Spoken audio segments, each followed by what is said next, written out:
Thirdly, there may be other factors, changes in salinity, pH, or carbon levels, to name a few, that may also be at play. While all of these reasons are plausible, no study has quantitatively examined the impact of these factors on low marsh, salt marsh health in an ecosystem like Cobscook Bay.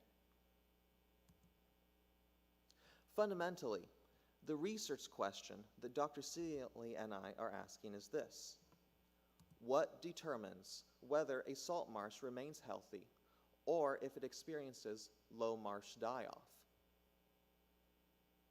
So, let's do a quick recap. So far in our detective analogy, I've shared with you that the background information on the case that I'm investigating. Now, in the second half of this presentation, I'll share with you my planned approach and how I plan to crack the case. Our study system, as I've mentioned briefly earlier, is the Cobscook Bay. Specifically, our unhealthy marsh is located at the Hardscrabble River Preserve in Dennisville, owned by Cobscook Shores. Our healthy marsh is located on property owned by the Center for Ecological Teaching and Learning in Edmonds, just 6 miles south. You will note that both sites are located along the more interior or protected regions of Cobscook Bay. And one of the most interesting facts about this specific body of water is that it is called a macrotidal estuary. The National Ocean Service defines an estuary as a region where rivers meet the sea, where fresh and salt water mix together.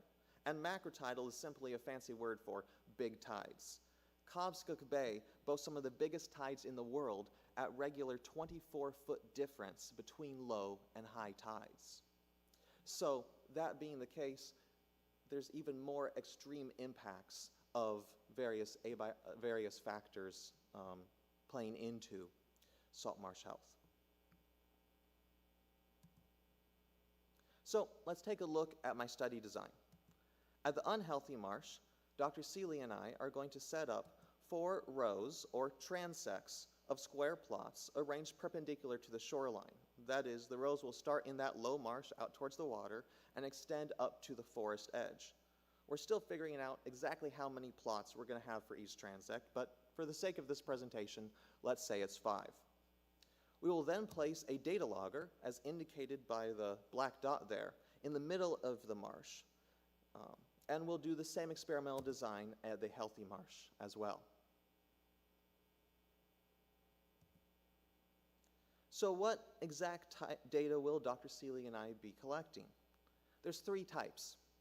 First, plant species ID and percent cover.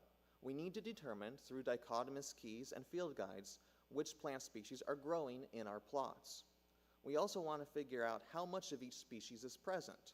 Percent cover simply means estimating how much of a total plot a given species takes up. So, if I had a given plot and Spartina alterniflora was covering about 1/5 of it, I would say the percent cover of Spartina alterniflora in a given plot is about 20%. You can think of species ID and percent cover somewhat analogous to the federal census every 10 years, where government workers record all the different types of people that live in a given neighborhood, plus how many members each family has. Species ID and percent cover tell us what's growing at the marsh. Secondly, water and tide data. This includes water salinity and water temperature, both of which will be collected by our data loggers. GPS devices will provide us the latitude and longitude coordinates and elevation of our plots. When the plot elevation data is combined with tidal data from the National Weather Service, we can calculate a pretty good estimate of how much time in a 24-hour period are the salt marsh plots underneath water. Broadly speaking, it's a challenge for a stationary plant to survive in extreme environments, particularly extreme salinity and water levels. All of this water and tide data tell us, in short, how stressful are the growing conditions in this marsh neighborhood. Finally, soil cores. It's just as important to understand what's going on below ground as above ground in a salt marsh. I've been invited by faculty and staff at multiple regional organizations and institutions here in Maine to use their equipment to weigh and dry my soil cores. These analyses will answer the questions of how much carbon is being stored in the marsh, We can quantify the amount of carbon in a sample core and then estimate, using mathematical approximations, how much carbon we think the whole marsh is likely storing. Understanding this has profound ecological and economic benefits. That is, if we can convince policymakers that the salt marsh is more valuable as is than if it were developed into more urban sprawl, that's a win-win for everyone. So what are my next steps? Well, next month, I'll be heading up to Cobscook Bay to establish the initial experimental design at each salt marsh and launch data collection for baseline documentation, with plans to return on a monthly basis to collect data for 1 year. This first study is just to document what plants are growing in each type of salt marsh. It's a chance to test our methodology in a relatively simple proof of concept study before we expand it bigger, which is what the plan is to do in summer of 2027, and really launch a project then to begin digging into the mechanisms that drive salt marsh health. Hopefully also expanding the number of salt marsh sites that we have to maybe 3 or 4 healthy and 3 or 4 unhealthy salt marshes. We're going to be looking into specifically what's driving the salt marsh health or lack of. Is it climate change? Is it green crabs? Is it something else? And hopefully that's going to evolve into a long-term study.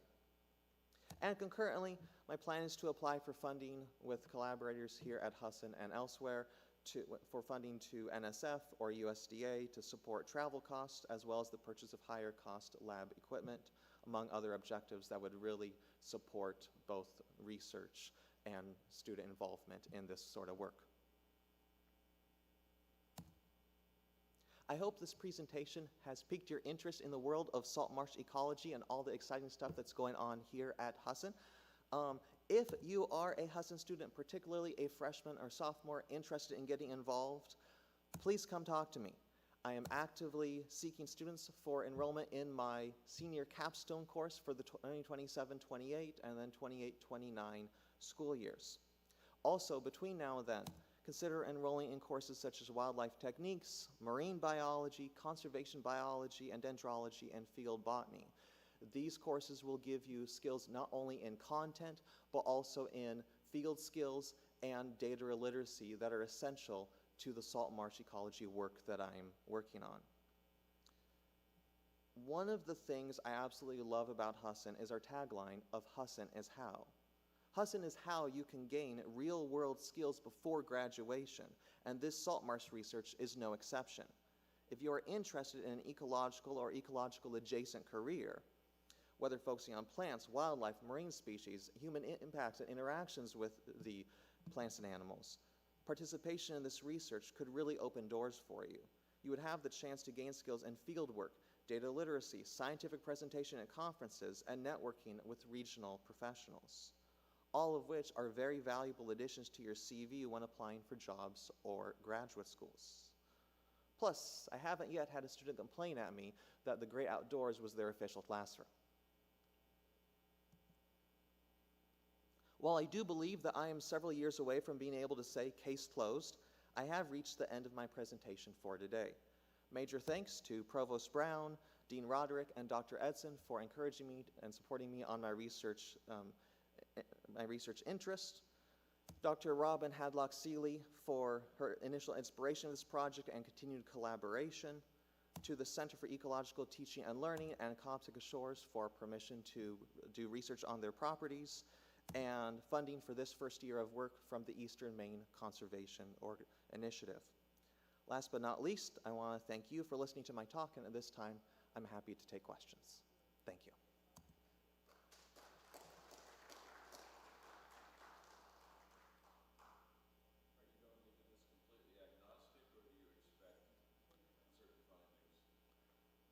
I expect to find there's some impacts from both climate change and green crabs. I think with the increased sea temperature and sea level, that's going to have some negative impacts, and I think there's going to be some impacts from the green crabs, but I'm not sure how much is it from one or the other. Yes?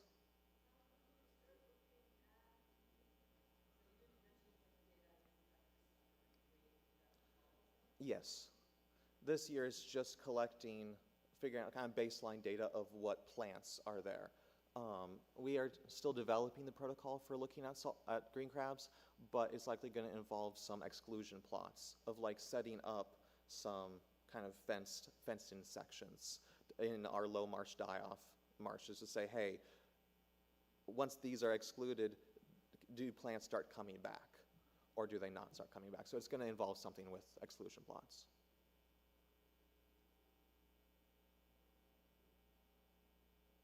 Yes, sir.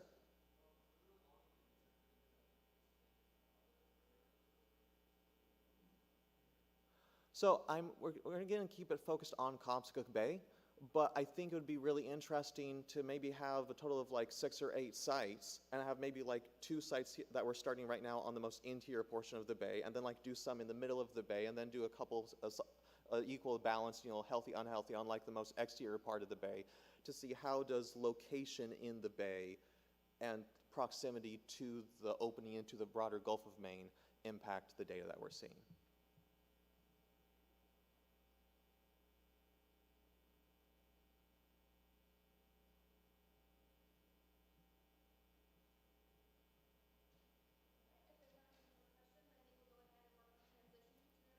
Sounds good. Thank you.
Okay, so the slides here.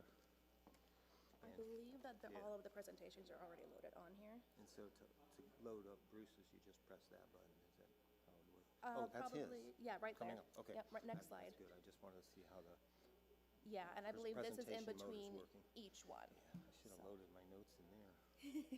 Make it a little easier. Yeah, Yeah. but it was kind of like, well, they weren't done until Sure. after I It turned them in. happens. Yeah, no, that's fine. course. No worries. And But, so yeah. you can stand here if you'd like, Yeah. and then we also have this mic here available if you wanted to walk around a little bit. Okay. Either Yeah. one is totally fine. Yeah, I'll probably stand here. Yeah, absolutely. Okay, good. Absolutely. Nice. It's the first time I've ever been on the stage. I've been here several times. I Oh. better get up there and look Yeah, around. good, good. I'm excited to hear about your work. Oh, yeah. You're what? I'm Bella. Bella? I'm just a student. I'm just You're a helping out today. So Oh, I'm a okay. health sciences PT student. Oh, yeah. Yeah. Nice. So Oh, yeah. Yeah. That's Yep.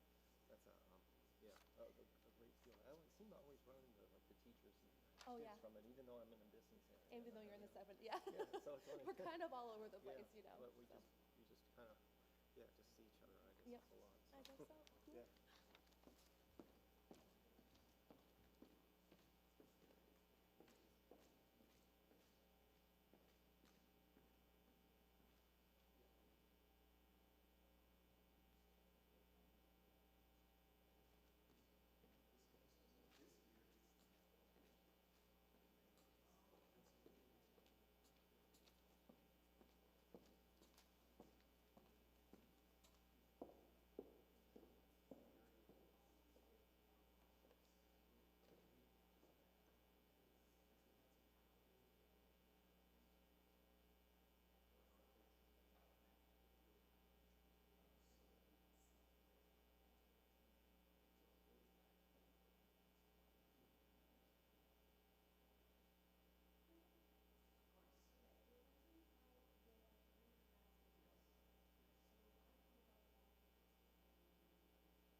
Testing, no, not coming out, is it?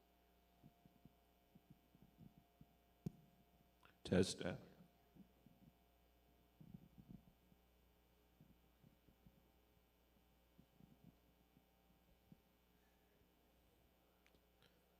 Very loud.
I'll just assume there's a lot of people online.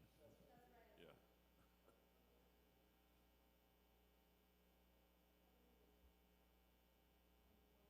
Marie didn't even come.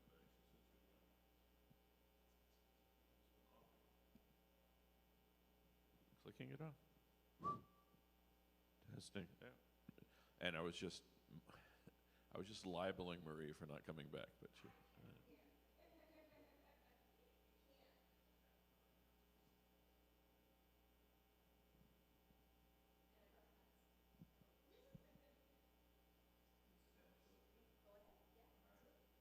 Well, good morning, everybody. Thank you very much for coming to my address.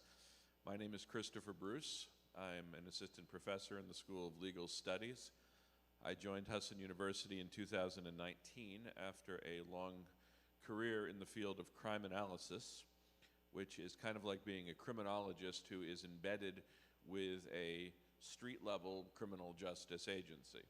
And most people who do what I do work for police departments, as I did for about 25 years, mostly in Massachusetts.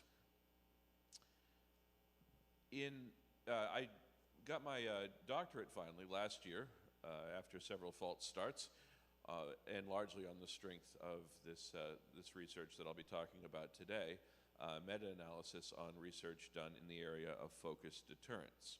And to set that up, I want to explain a little bit about the context of crime prevention as we see it in the modern era. In 1974, a criminologist named Robert Martinson published a very famous essay, which has become known as his Nothing Works essay. And it was a very depressing piece of writing that basically covered our previous century's experience with rehabilitation. And it concluded that nothing we have tried over the previous century had actually produced any results in offender rehabilitation. And it was focused in that particular area, but it was emblematic of an era in which we had largely run out of ideas for crime prevention in general. And the general thinking among criminologists was that if we're going to try to lower crime, it's going to have to be through very broad efforts that affect socioeconomics and culture and demographics, and not, street-level stuff that like a police department can do. Police officers from this era largely thought of their jobs like being trash collectors.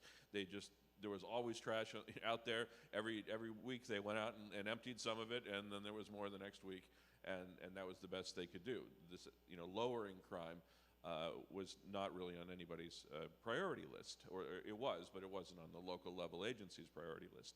Fortunately, we had some great research in the late 1970s, this final effort by a group of criminologists that pushed things forward and identified some things that actually did start to work, when it came to reducing crime. And that ushered what I like to think of as the progressive era of policing, where we started to develop all kinds of new ideas for how we could prevent crime, and now we've got a lot of them, and they do in fact work, and they've been rigorously tested. During this time, a tug of war started to develop between people who believe strongly in place-based interventions and those who believe strongly in person-based interventions. And for a long time, the place-based people, of which I'm kind of one of them, despite this particular topic, but the place-based people seem to have the better evidence, that focusing on criminal locations and using strategies like hotspot policing, crime prevention through environmental design, or SEPTED, situational crime prevention, and so forth, was the key to reducing crime. There was always going to be a constant supply of motivated offenders out there. Let's stop them in the moment that they're choosing to commit a crime, and we can reduce crime in the aggregate. It also had the advantage, focusing on place-based strategies, of not having to put hands on anybody, not having to increase the number of arrests, not having to increase the number of negative contacts with people in the profession. There's some stuff on the left-hand side that doesn't do that either, but it's not really police stuff. Anything the police did that was focused on people inevitably involved making more arrests, which of course can lead to all kinds of other negative consequences. Focused deterrence came along as an alternative to all of that, a person-based strategy that didn't focus on enforcement, that didn't focus on making arrests. So what is focused deterrence? What is this all about? It started in the 1990s in Boston. There was a huge problem with youth gang violence in the early 1990s. Now, if you were around for the 1990s, my students obviously weren't, but you might recall that crime reached an absolute peak in this country in about 1992. Okay? Property crime peaked in '83, but there was a secondary peak in 1992, and violent crime peaked in 1992. We had more murders in this country than we've ever had. New York City had about 3,000 murders that year. They had 300 a couple of years ago. I mean, that's how far it's fallen, right? But so we were in the grip of this violent crime wave, and it's affecting kids in Boston, and that's our priority.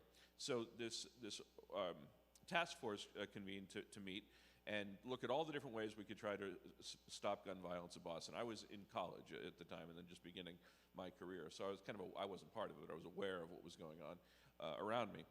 And they did a multi-pronged strategy that involved cutting off the flow of guns coming into Boston and a variety of other things. But as part of it, somebody suggested at a meeting, when they were talking about these gang leaders, these very violent youths, 16, 17 years old, who were out there just marauding all the time with guns and committing acts of retaliatory violence, what if we just asked them to stop?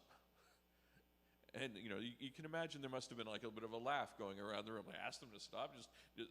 Will you stop committing crimes? But yeah, why not? What if we got them in the right situation, and we sat them down in a chair, and we told them what we know about them, and that we were trying to make it a priority to stop this violence, and we asked them to be a part of this solution rather than be a part of the problem. And so they tried a couple of exploratory meetings, and what do you know? It worked. And I can't remember the specific numbers, but there had been a couple of dozen acts of gun violence with teenagers as victims in the first 4 years of the 1990s. They started this in 1995. There wasn't like a single thing for 6 months that involved a youth being shot with a gun, and I think the total numbers for the subsequent years were down in the single digits from well over 3 or 4 dozen before that. So what does this look like? You're identifying people that you know are committing crime on a regular basis. You bring them to these meetings, and it's typically people you don't have an active case against, right? You don't have an active prosecution going against them, because if you did, you just get them off the street, incapacitate them, and that would largely solve the problem. And sometimes it's hard to bring those cases. So you don't have an active case, but you know they're involved in a lot of stuff. You bring them to this meeting, you sit them down in a chair, and you give them 3 messages. The first message is from police, prosecutor, law enforcement establishment, basically. If you can get some federal agencies involved, it's even more effective. And that message is, you are at the top of our list. We are going to do everything we can to put you away for as long as we can the next time you commit a crime. We're going to be focusing surveillance, intelligence collection, everything we've got on you. And as you might imagine, that's a very intimidating message to receive. And I shouldn't have started there necessarily. That isn't the first message they get. The first message they get in most programs is their own family members and their own community members saying, you know, we want you to help you out of this life that you've got yourself involved in. You're hurting us. It's kind of like an intervention, right? You know, for drug and alcohol addicts. We want to help you. You're hurting us. We want to make you a productive citizen. You know, we love you, please tell us what we can do. And this is coming from their family, it's coming from neighbors, it's coming from clergy and other community members. And then there's finally a third message from social service providers. People involved in housing assistance, job assistance, drug and alcohol rehabilitation, whatever the particular issue that person has is. And that message is, we have resources that can help you. There's an alternative to this path you're on. And just come see us, and we can get you into the right sort of program to help you out. And so given this stark message, a lot of those offenders choose option B, and they stop the life of crime. It even helps them a little bit with the credibility that they found in Ceasefire, where these gang members were able to go back to their gangs and say, you can't believe the meeting I was just at. The feds were there. They were telling me that I'm at the top of their list. You know, I got to lay low for a while, right? And it made it easier for them to quit the life that might have otherwise been fairly difficult for them. Since Ceasefire, this model has been replicated in a number of different locations. Here is a quick sample of them, focusing on different types of offenders. It's not always just, it's at least 50% of the replications of the Ceasefire model have been for serious violent crime. But it isn't inevitable. It has been shown to work for shoplifters, domestic violence offenders, drug dealers, you know, lots of different types of offenders, and there's really no particular reason to think it wouldn't work for anybody. Now, I was involved in one of these efforts, this one in Cambridge, Massachusetts in 2014, as a consultant. It was my job to produce the list of people that they were going to invite to these meetings. And they wanted to do a very broad-based program that didn't focus on a particular type of offender, just all top offenders. So I had to go and create the algorithm that mined their database and nominated people basically for this privilege of being involved in the project. Now, that particular study, unfortunately, was shown not to have had any effect. And I think largely didn't have any effect is because they didn't use individual meetings. They used group meetings. So it's hard to tailor the message at a group meeting. And there was an odd variety of people at these group meetings because they just went like with the top 10 people on the list and brought them in. So you had like a domestic violence abuser next to a gang member, next to a shoplifter, next to a homeless person, and they're all being given basically the same message. But that's the kind of thing I wanted to be able to tease out with my meta-analysis. What specific elements of these focused deterrence programs that work and don't work? How important is that social service message, for instance? Or if we took it away entirely, could we do it just based on the first two messages and it would still be effective? And in particular, I wanted to introduce rational choice theory as the primary mechanism to explain why it worked. Now, one of the issues that we had with focused deterrence going into this, we still have today, is that we don't really know why it works. It's been studied a number of times and shown that it does work, but it's never been studied to the level of detail that explains what particular elements work. Right? And I want to explain it through a rational choice perspective. Now, this is sort of my rational choice model, but this basically helps explain why people get involved in criminality in general, but also in specific crimes. And I wish I had an hour to explain what all these variables mean. But the neat thing about rational choice is that it involves so many different variables that it gives us lots of ways that we can tweak that criminal decision.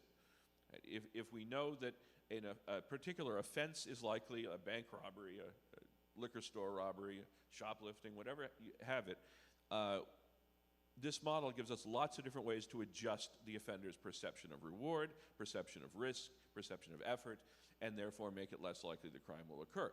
And I was interested in applying this to focused deterrence, mostly because the term focused deterrence, we don't really know who came up with it. But it was clearly meant to be a third type of deterrence on top of the two that we already had, which were general deterrence and specific deterrence. So general deterrence is basically this idea that by by doing certain things, by enforcing the law, by punishing certain people for crimes, we're all deterred from committing those crimes to some degree. When you don't speed, even though you feel like it, you feel like I could be going faster, but you don't do it, it's because very often you're just generally aware of the fact that speeding enforcement exists, right? And that you might get pulled over for speeding. Specific deterrence would be like if you got pulled over last week and you got a ticket and you were thinking, boy, I don't want that to happen again, and so you don't speed, right? So specific deterrence focuses on individual offenders' specific experiences with crime and punishment. And then, so the analog for focused deterrence would be like if the police knocked on your door one day and you opened it and they were there saying, hey, I'm aware that you drive to work every day down this road and you speed every single day, and so we're going to be watching you. Imagine how effective that would be in controlling your behavior, right? But it focuses so much on that threat aspect of it, the law enforcement threat. And my thesis was there are so many more elements to this program, that the social service aspect's important. For instance, when you get those community messages from your family and people around you, it's invoking the very types of social bonds that would go to increase your perception of the social risk of committing crimes. Not the formal risk, that's the police job, but the social risk, meaning when I commit crimes, I'm hurting people around me. I'm disappointing them. And that's being invoked in those programs. So I was hoping to be able to look at the research and tease that out. Well, unfortunately, what I found was most of the research, all the research almost, that had been done in the past on focused deterrence, which had repeatedly shown that it worked, had treated it entirely like a binary thing. We weren't doing focused deterrence, we did it, and then we had this reduction in crime. And that was that quasi-experimental design was the model that was used over and over and over again in existing focused deterrence research. Sometimes the research didn't even provide enough detail about the programs to indicate what elements there were. And of course, my thesis was all of these different elements could play a role, right? We should be trying models in which we have a professional moderator versus models in which we don't have a professional moderator to see how they compare. We should try some with the social service providers and some without them. We should try some with federal agencies and some without them. But, and that obviously had been done. Not every implementation of focused deterrence had the same resources as others, and so they all featured slightly different elements, but the research didn't indicate what those elements were. It was just that we did it. And so I was unable to meet my initial goal of this research, which was to get really into the weeds with what worked and didn't work and explain it through a rational choice model. So what I was able to do, therefore, was to make a series of recommendations based on what I could find. Right? And unfortunately, a lot of the recommendations were simply, we need more research in this area, which is often what comes from a meta-analysis, so I don't feel terribly bad about that. But I did, in the dissertation that I wrote, walk through a number of explanations for why focused deterrence might work, or I developed a series of hypotheses for why it might work based on existing criminological theories, rational choice, social bond theory, social disorganization theory, etc., and indicated exactly what elements we would be looking for in the research if that model was the guiding principle for why focused deterrence worked. And hopefully, therefore, set up future research in the area of focused deterrence.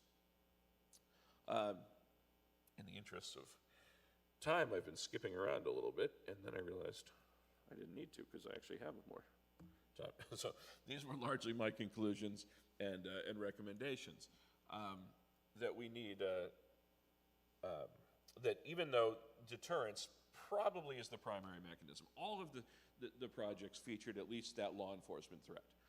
And so probably that is the primary mechanism by which people choose to desist from a life of crime after being involved in focused deterrence programs. It still might be that the other elements had ancillary effects that we ought to study. So we need better documentation of projects, particularly that social service element. That was the one that was almost always neglected. Who was there from different social service agencies? What services did they provide? How did you decide who would be there? Right? From an analyst perspective, you know, if I was involved, I would want to do a real deep dive into the history of the particular person, try to find out exactly what their deal is, and make sure that we have the right people there to address it. But I don't know that that was done in a majority of cases. The analysis element wasn't really well described, in addition to the people that were actually in the room. I do think it would make a lot of sense if there was a growing profession of people who specialized in implementing these programs. They're very resource intensive. There are ways to do them right, there's ways to do them wrong, and this is just speaking from practice, not from being able to justify that with my meta-analysis. So it would be helpful, like we do in the area of SEPTED, problem-oriented policing, situational crime prevention, to have experts that specialize in that particular area that can go around the country, can work with agencies to implement an effective focused deterrence model without having them develop it from scratch every time. And that would be a great, by the way, area for somebody with both a psychology and a criminal justice background to participate in. One of the things I discovered is there had not been a single study done, not a single study that interviewed or did any sort of qualitative analysis with the participants of those focused deterrence programs. Wouldn't you think that after, you know, you implemented one of these things, you'd want to talk to, you know, these kids that stopped committing crime and ask them, hey, what worked for you? We want to do this again with other people. What message actually got through to you? Why did you stop doing things? And but yeah, it's never been done, at least not in published research. And that would have really helped us. That would really help us. You know, obviously, qualitative research doesn't prove anything. That's what quantitative research is for. But it would help us structure further quantitative studies if we had those answers. No. So that was the gist of my meta-analysis. I'm still very interested in this field, and I'm still working with agencies in a variety of different projects. Unfortunately, not an active focused deterrence project, but I'm hoping that I'll get involved in one again, and I can continue to explore these issues further. I would love to take any questions at this point. Dean Hanson. Yes.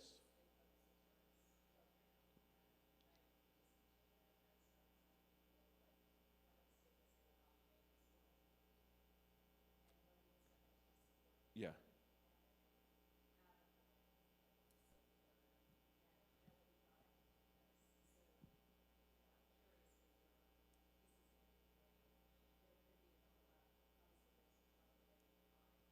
Yeah.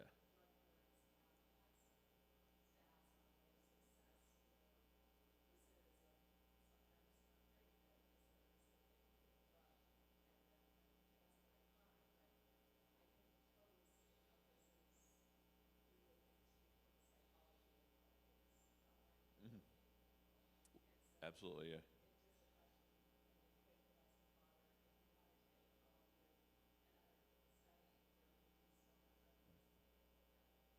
Yeah, and not just drug courts. You make a great point that there are analogs to this sort of program already in the area of offender rehabilitation and in diversion courts of all types, right? So we have mental health diversion courts, veterans diversion courts, drug courts, homeless, there's juveniles. Obviously, the whole juvenile system is geared towards, you know, to some degree, this type of deterrence. So these models did exist in those settings before.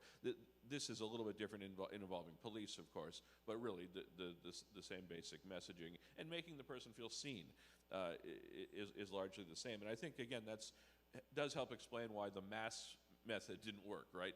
You really want the whole process to feel very individualized. Person. They might be aware that other people are being called into these meetings, especially if it's focusing on gang members who are a small community. But it's still, for that one session to feel highly personalized to that individual, I think is vital. Yeah.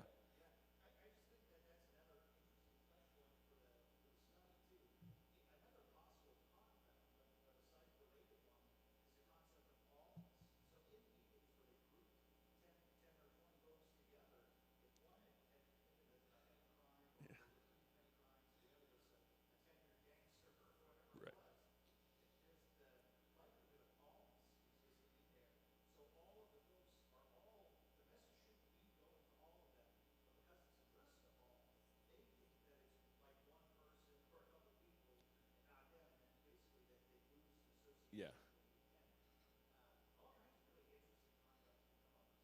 Yeah, that's a really good point, and there's probably a lot of different psychological mechanisms we could use to explain that, right? This the idea that, oh, well, clearly this is for those people over there. You know, I'm just on the fringes of this meeting. Yeah. Yeah. Yeah. Yeah. It's not focused if it's not one person. Yeah. Yeah.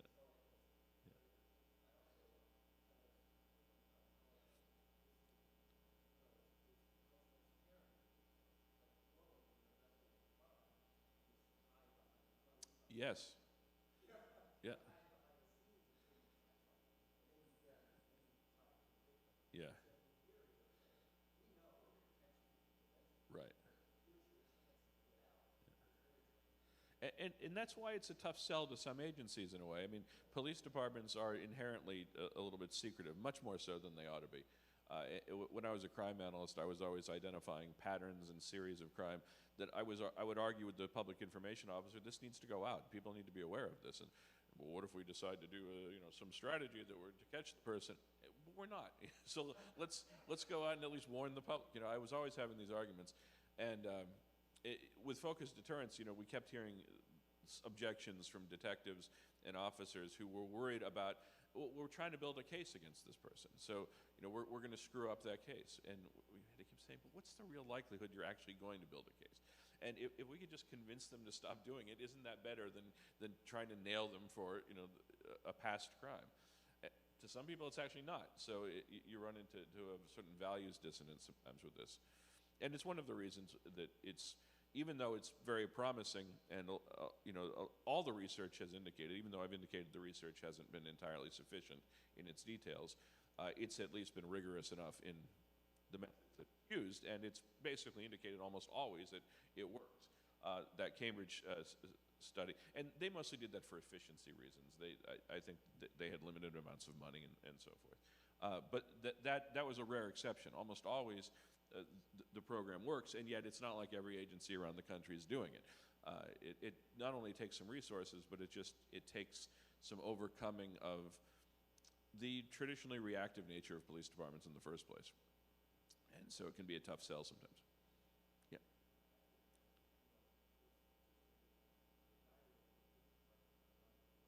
Yeah.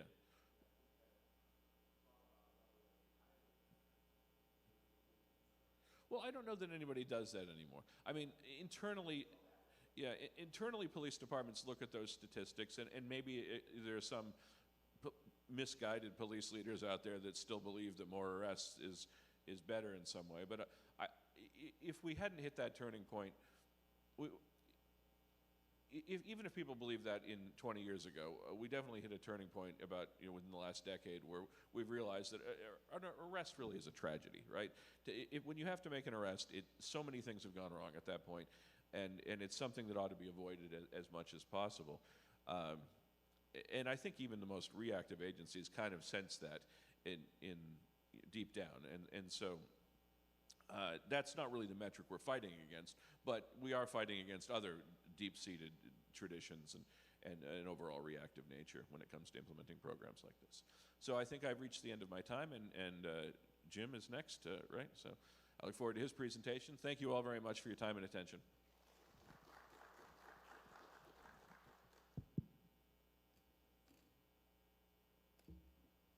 And thank you especially to my students for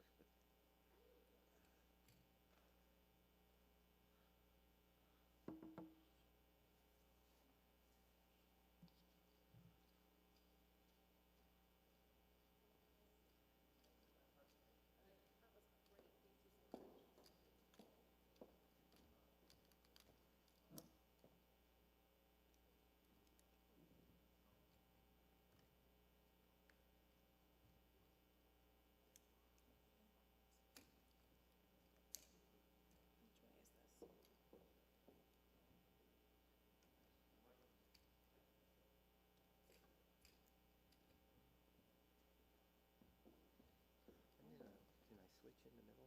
Oh, absolutely, yeah. So Mike Or is in the booth. I'm gonna switch it. Yeah, he's right over there. So, yeah, Okay. if you want to switch, then, Okay, absolutely. great. Yeah, that took me a hard minute. I got there.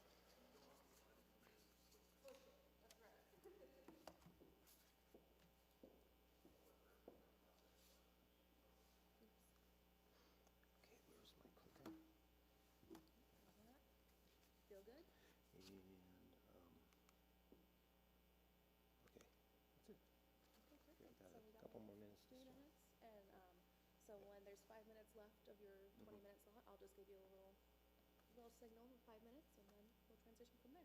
Okay, great. Sound good? Oh, you're going to single 5 minutes? So for you, that would be at 10:45. Nope, 10:35. Single 10 minutes. I think it's right there on the clock, right? Yeah. So you calculate If you it. don't need to, that's fine. Yeah, I don't I'm think just, I'm gonna go that's that just kind of what I'm important. Yeah, That's what my yeah, job is just yeah. making sure we stay on schedule. So Yeah. if you've got it under control. I got about 50.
Hello. I just want to see how well the mic's working with the here.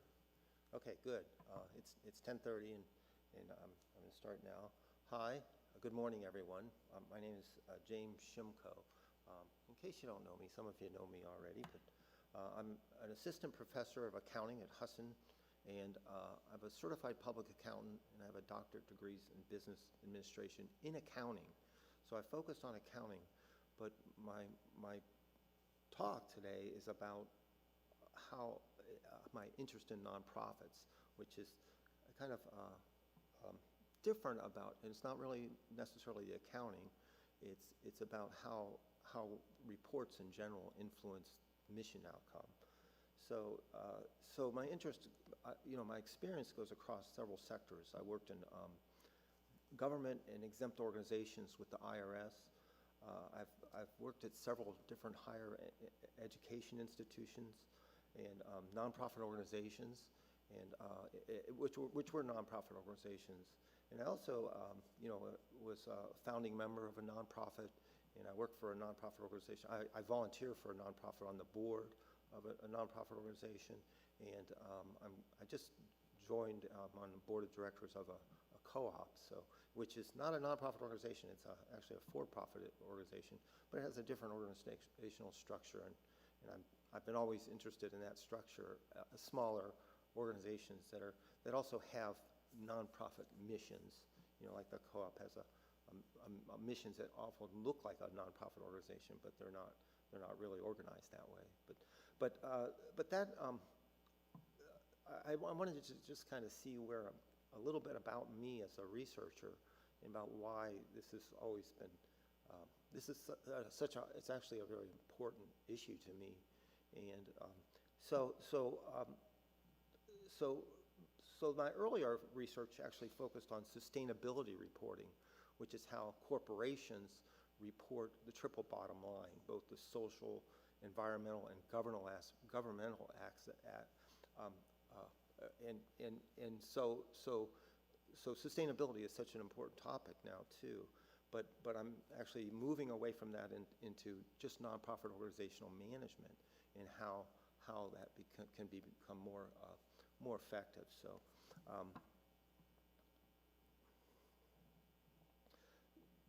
So across these organizations, I've seen how organizations are evaluated and held accountable in different ways. And financial accounting is about how to hold people accountable. And so today I want to talk about how we evaluate nonprofit performance and what might be missing from that evaluation. So in particular, I'll focus on governance and the fit and how that fits into the conversation. So accounting is an applied field. It basically is, it has a function. It focuses around auditing, actually, where they provide independent review of financial reports, and they actually verify that they're following certain generally accepted accounting principles. So it's a very, very applied and very practical field. But really, it's not just about reporting the numbers. It shapes how organizations are evaluated, how decisions are made, how accountability is communicated to stakeholders. Because of that, accounting frameworks influence not only financial outcomes, but also how organizations define and demonstrate success. Nonprofit organizations, this becomes especially important because traditional accounting systems tend to emphasize financial performance and compliance. Those are critical, but they may not be fully captured whether an organization is achieving its mission. So my research builds on the idea that by exploring how governance and reporting systems can expand what they measure and disclose so that performance reflects both financial stewardship and mission achievement. So what do we currently measure? As far as from an accounting standpoint, we're measuring revenues and expenses for nonprofit organizations, cost ratios and efficiencies.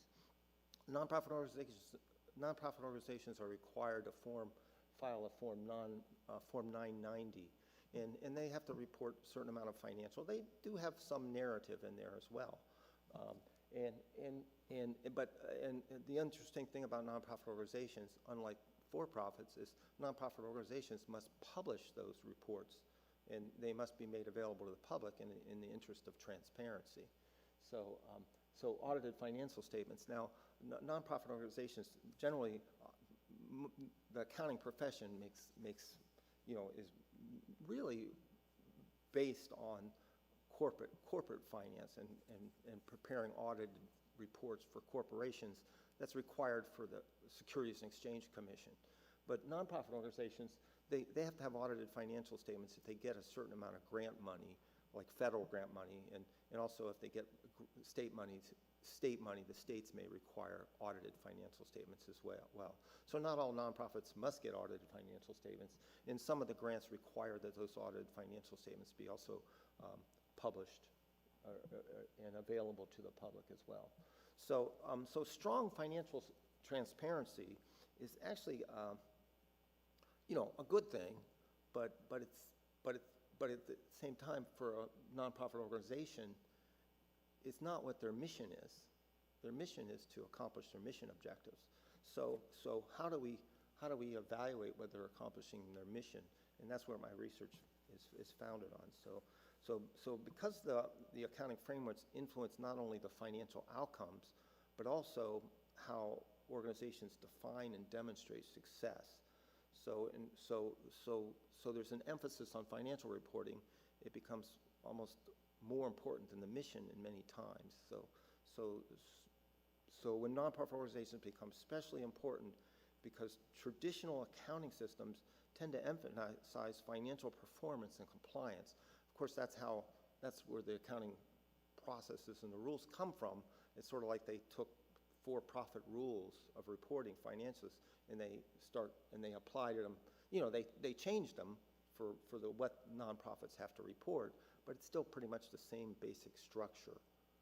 So again, I'm not saying that financial reporting is not important. It's critical, but it may not fully capture whether the organization is achieving its mission.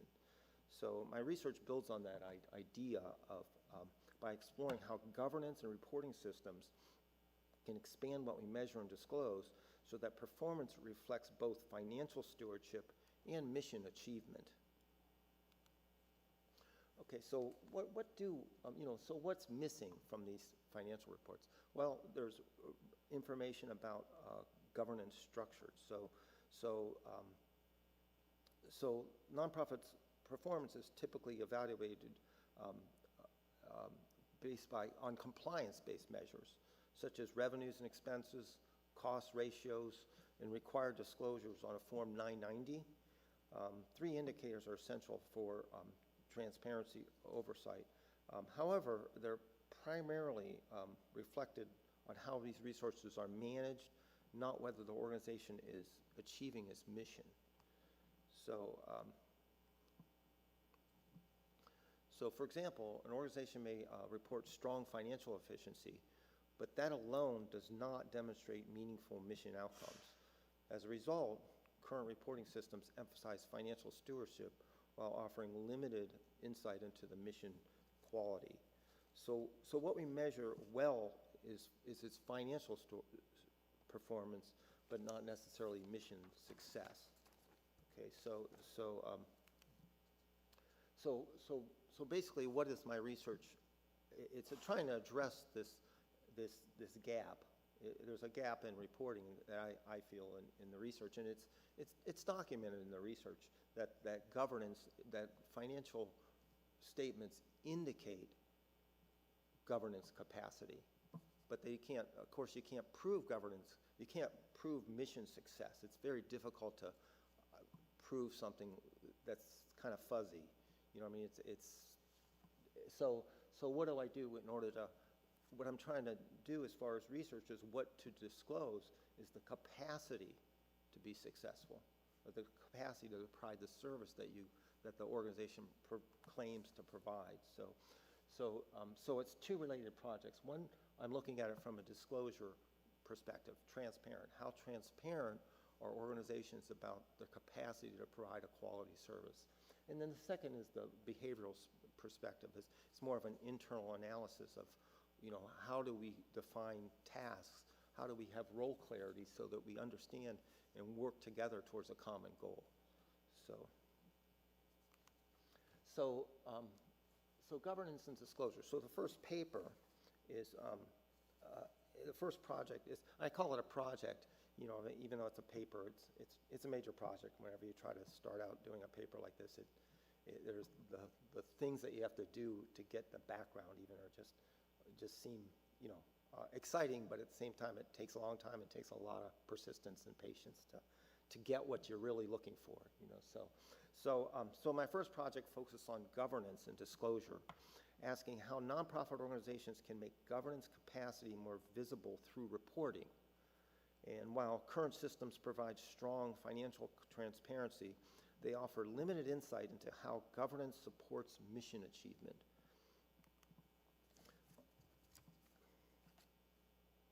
Okay, so that project, I'm going to go back, and that project, again, it explores how organizations might disclose information about governance processes, such as decision-making structures, role definitions, oversight functions. The goal is to expand transparency beyond what the financial data to include how governance systems support accountability. This way, disclosure becomes a tool not only for reporting results, but for communicating how those results are achieved. So transparency expands what is reported and how those results are produced. And so, basically that paper is actually, I presented that in a conference earlier in New Hampshire, and I finished the paper and submitted it for and it's under review right now, so at the government and nonprofit section. And the other paper that I'm working on is a little earlier in stage. It's called The Governance, how it takes a behavioral accounting perspective. So it focuses on how governance structures influence how individuals respond to accountability. Okay, it centers on role clarity and separation of duties, and examines how clearly defined responsibilities support effective decision-making and professional judgment. So when roles are ambiguous and overlapping, accountability pressures may shift behavior towards compliance-oriented or defensive responses. This project explores how governance structures shape how performance is interpreted and acted upon, and emphasizes how governance capacity depends on not only the formal design, but how those structures influence behavior and practice.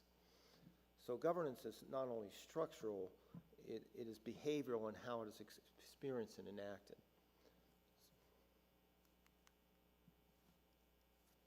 So I have a diagram about, that kind of summarizes what I'm talking about.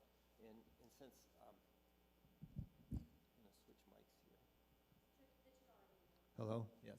Yes. And it basically, it summarizes what I'm talking about in that, so we have a world of financial reporting. In financial reporting, there's a lot of research that shows how financial reporting supports role clarity and separation duties. And it also, and those items are that role clarity and separation duties is defined by financial controls. Okay, in other words, because it's about the purpose of these internal controls are to make sure the financial reports are accurate and they follow and they control the assets of the organization. And so, but what they're finding in the research, and this is peer-reviewed research, in that there is it also provides good governance design. So these internal controls actually help organizations operate more efficiently and work together towards a common goal around the financial goals. Okay, but then what my research is trying to understand is how do we look at things that are how do we look at how we are able to accomplish the mission. But because the mission is so difficult to measure, so we, like a lot of indicators come from our financial reports, but there are so many other indicators that we can look at that can evaluate whether or not there's quality in the services that are provided in nonprofit service organizations. And that's why I'm in the first paper I'm talking about what do we disclose to show that the service being provided are high quality. And then the second paper is again looking at the behavioral accounting perspective. It examines how role clarity and separation of duties influence judgment. So that can be broken down again from a the area of behavioral accounting is actually, I can actually have a certificate in behavioral intervention. And I thought I knew what behavioral accounting was until I started researching it. It's way different than what I thought it was. Originally, behavioral accounting started out by when financial reports are issued, how does it affect stockholders? Does the price of the stock go up? Okay, or does it go down when certain things are reported? But really now it's kind of gone into an area where they're actually breaking down really the auditing process and talking about in doing task analysis to see if how the separation of duties or defining the tasks of an auditor affects good decision making. Do they give them the professional autonomy to make an independent decision when it comes to looking at an audited financial statement and determining if they're following generally accepted accounting principles? So behavioral accounting really is focused on the accounting profession in that way. And so this paper is a little different in that I'm looking at it as how do we take that research base about the accounting profession and how do we put it in, use it to analyze other professions. Actually in the example, one example that I give as far as how this would apply directly to is a social service agency. So social service agency has a very, again, it's really hard to say whether social services are actually benefiting. How do you measure good counseling?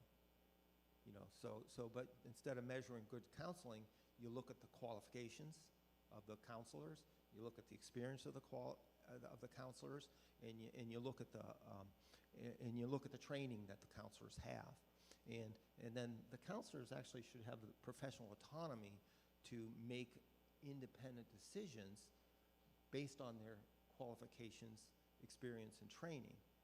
Does everyone kind of see it? So it's kind of a micro level, but when we go to disclosure, how do you disclose that?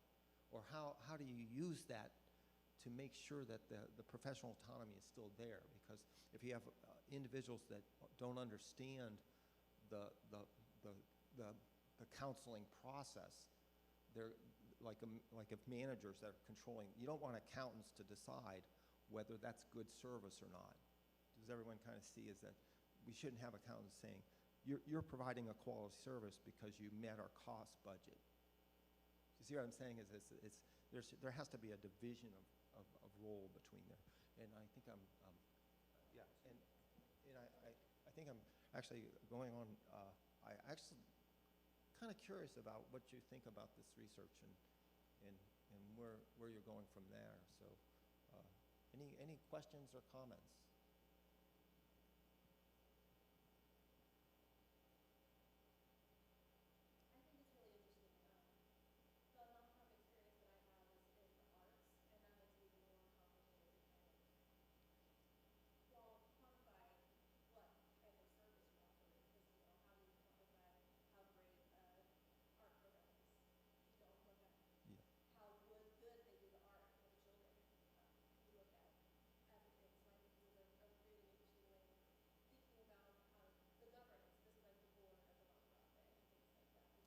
Yes, that's right.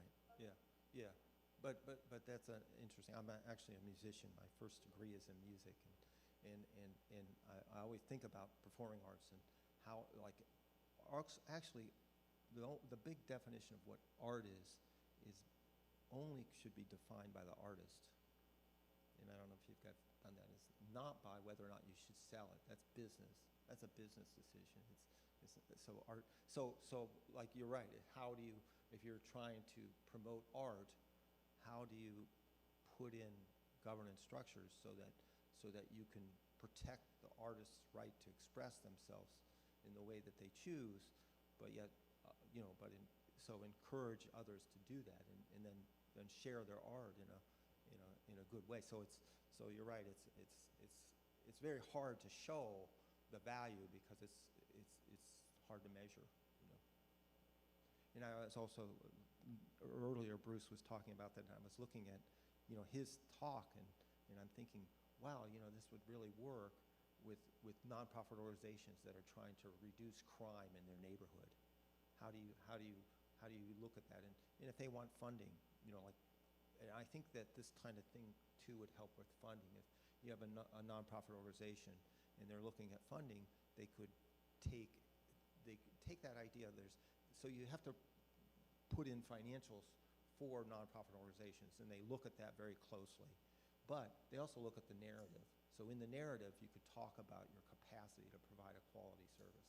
So there's a lot of different applications. And funders, to me, I think they should maybe even standardize what people should say about certain areas of nonprofit to show that they do have the capacity to do it in a professional way, to provide that service as needed by the stakeholders. So, but any other comments? Because yes. Yes.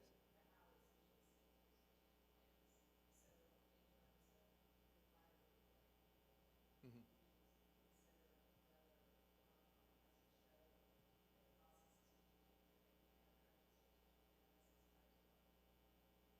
Yes, I think that's a good idea, and actually it's something that I have considered, and I think it's a good idea to look at that and say in their strategic plan, how do they disclose the capacity to provide a quality service, and that would be possibly an area of research for one of those papers. I think that's a good comment. So, yes.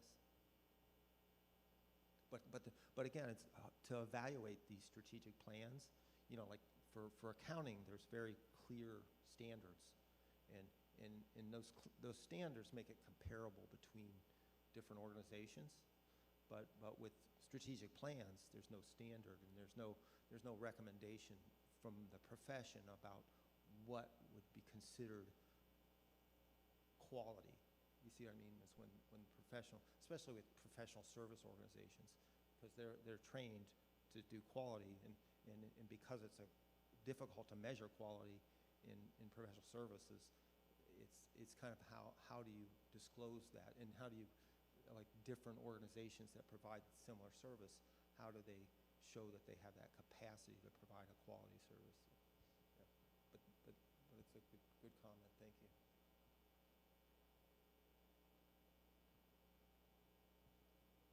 I can't see the time because I don't have my glasses on. So we're good. We're good for time then. Yeah. Any other comments? By the way, I'm really fascinated with this area, and if anyone's interested in just talking to me about it, or if there's any students that are interested in research in this area, or even remotely interested, I'm willing to help. I have worked with exempt organizations. If you have a nonprofit organization that you're with on a board and you want to talk to me about that, even, feel free to contact me. I believe my email address is up here. So,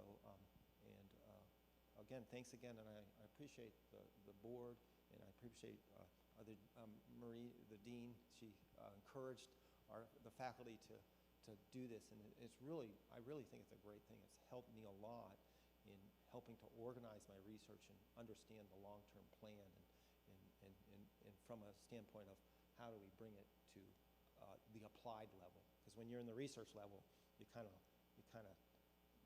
look at the concept, when it's conceptual, it doesn't actually mean that it can apply in real life. And I like the fact that my research can be applied, although I'm not sure if I'm ready to sell it that way yet. So, but thanks, I do appreciate the time.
So you can choose to either sit right here. Both of the mics will be live.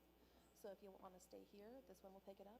If you want to walk around. Okay, so what I'd like to do at this time, which is great, is I'd like to move this to here Okay. and place my notes. Yeah, let's see. And then the clicker. What Clicker do right I here. put on? Just the buttons. So just like that. Okay. Nice and simple. You can put that right there. My notes. And my clicker. Yep, and it's all queued up. Yeah. So it's all queued up, and I just Yep, just like that. beautiful. And so Well the done. time is listed up there, but just so you don't have to think about it, when it's about 5 of your time, then I'll just hold up my hand and say 5 minutes. Sounds great. And then we'll transition into questions if there's questions, and Sure.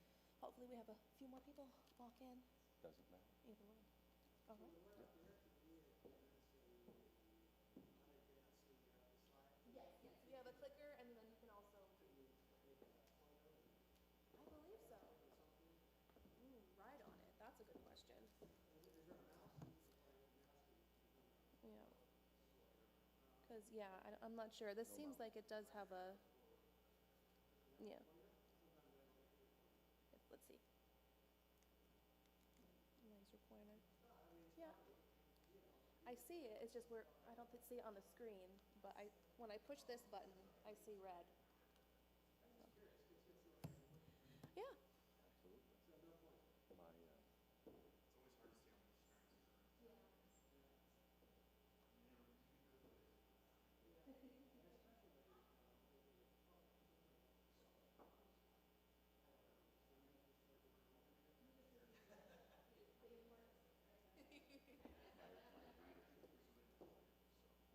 My oral presentation, my readership is through the roof.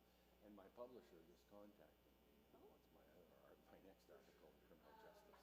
Excellent. Yeah, so This is easy. this is a bonus. This is fun. Right. Well, we appreciate your time. Thank you for being here. It's great. I love it.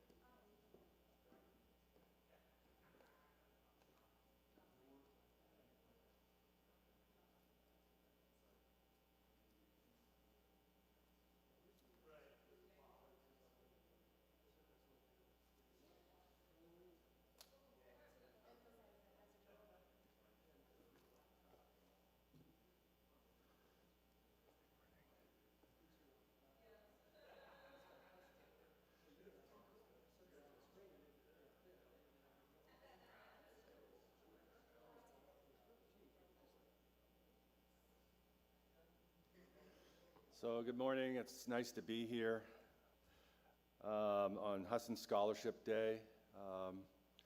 My presentation is or involves artificial intelligence, the copyright laws, and fiduciary considerations, which touches upon, and it's very, very light, on money banking and AI, the implications of artificial intelligence to investments, investment research, the common law duty of reasonable care for fiduciaries. Basically, if you're a financial planner or financial advisor, investment manager, investment analyst, working for a big firm, small firm, using AI, what are some of the leading cases and what are the dividing lines in that field and ever evolving? So let's get started with the importance of the copyright laws. And of course, it's going to be very brief, succinct, to the point. Our copyright laws are historical. They come from the founders of the Constitution. Oddly enough, our Constitution, society changes, but our Constitution does not. I'll leave it at that. Key historical milestones, in 1787, James Madison and Charles Pinckney proposed the inclusion of intellectual property into the formal adoption, writing into the Constitution. And so before that, all the profits, say if I wrote something in those days and I sold it or did something with it, the profits would belong to the monarch, the monarch. So the states had enacted some laws, and but as state law is so structured that there were so many inconsistencies in different ways. Arkansas is different than Virginia, is different than Boston. And so we were looking for national uniformity. And we had already established the right to contract. So that line in the Constitution separated us from becoming government-owned, all to the monarch, or, well, if you sold a stock or you sold a cow or you sold a farm, the money belonged to you. And thus the American way, led by our Constitution and our founding fathers, mothers, aunts, uncles, hardworking people, John Adams begins to write. You got to remember that John Adams begins to write, and these are not my words. Quote, John Adams writes, and Ben Franklin writes and researches. Actually, John Adams wrote a book in 1775. He also wrote political essays. So they were professors, attorneys, researchers, and analysts, and understood and wanted to preserve their right to contract, their right to their exclusive possession and exclusive profits, to establish or be consistent with the capitalistic system that we know, established by the ideas of Adam Smith. So, out with the monarch, in with the rights of we the people. That focus has not changed. That's an important focus. That has not changed. So when we look at defining AI today, in light of the principles and the intent, the reason I went through that is I wanted to discuss a little bit the intent of the copyright laws, focusing now on things like large language models and search models, research models, and of course, one of the central questions, how can copyright law designed for human creators apply to machine-generated outputs? That's the first legal issue. Can an AI-generated thought, a machine learning thought, can that be copyrighted?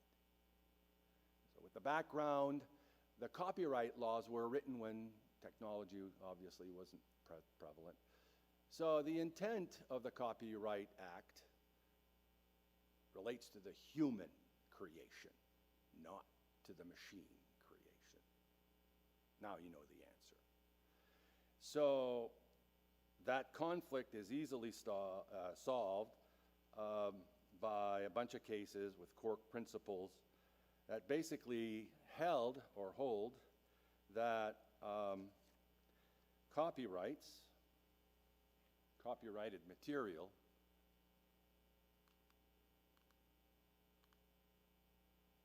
in these cases of just a year or two, affirm the works created solely by AI lacked the human authorship, and as a result, could not be copyrighted. So that's the first thing. And then all the other cases follow along that principle. So if it's machine learning, not and the copyright material is not of human origin today, it cannot be protected by the Copyright Act because it's not human generated. So that's the first level, simple enough. Second level is the search requirement. So we have all this copyrighted material that is out there that is human generated. Yes, we do. And we have a bunch of leading cases where for generative AI, the algorithms and the machines go out and do research and actually extract copyrighted material from the outside to bring into their research, to bring into their mechanisms, to bring into AI the information. Does that violate the copyright laws? And the answer is yes. The leading cases, Thomson Reuters versus Ross Intelligence. Thomson Reuters is a research firm, and Ross Intelligence is the original or the origins of Westlaw. So Westlaw spends a lot of money. They go out there. They have all of the legal research done for so much. And here comes Thomson Reuters claiming that they can use their research and sell it. It's not fair use. So that case ruled that it was not fair use, it was for profit, and so therefore the Westlaw research was protected. And these are multi-billion-dollar cases. Because as you know, as you and I know, many of you are attorneys, that when you violate a statute, it's negligence. And that's where you recover a lot of damages. So these are multi-billion-dollar cases, billion-dollar cases. The next case is easy. You can envision it. The New York Times versus OpenAI. What happened there? OpenAI went out. They took some of the stuff, some of their literary works from New York Times, and they included it in OpenAI, and it's for sale. Is that a violation of the copyright laws? High-profile cases in re-regulation instances where AI outputs verbatim copies of new articles. And so the New York Times had the original work. OpenAI is not in good stead with the copyright law. So a federal judge granted partial summary judgment to Thomson Reuters, and then the New York Times case. Stealing, taking. Now, there are a lot of other cases like this. Those are the major leading cases that establish the precedent. So let's go out to other information now that you have the logic and the reason of it. AI models are trained on millions of copyrighted works without explicit permission. We have a big problem. So in Bartz versus Anthropic, the holding there was that while training on AI, legally obtained books constitutes transformative fair use, creating a central library of pirated works is not fair use. So let's talk about fair use. Fair use is a doctrine that allows one to use copyrighted material, but in very strict circumstances. The property belongs to the author. The property belongs to the originator, the human behind the thinking. Fair use allows education. Say the choir wanted to use music. Say we were testifying before the legislature. Fair use would say fine. But if you're using something that is substantial, substantive, and selling it, then it does violate. It does. Fair use defense does not apply. So these are all infringement cases. The creators argue that training is unauthorized copying, that outputs may compete with their livelihoods and their exclusive right to profits. So here, having a situation like this, working in a corporation, risk mitigation. Lawsuit, risk mitigation, in other words, damage control.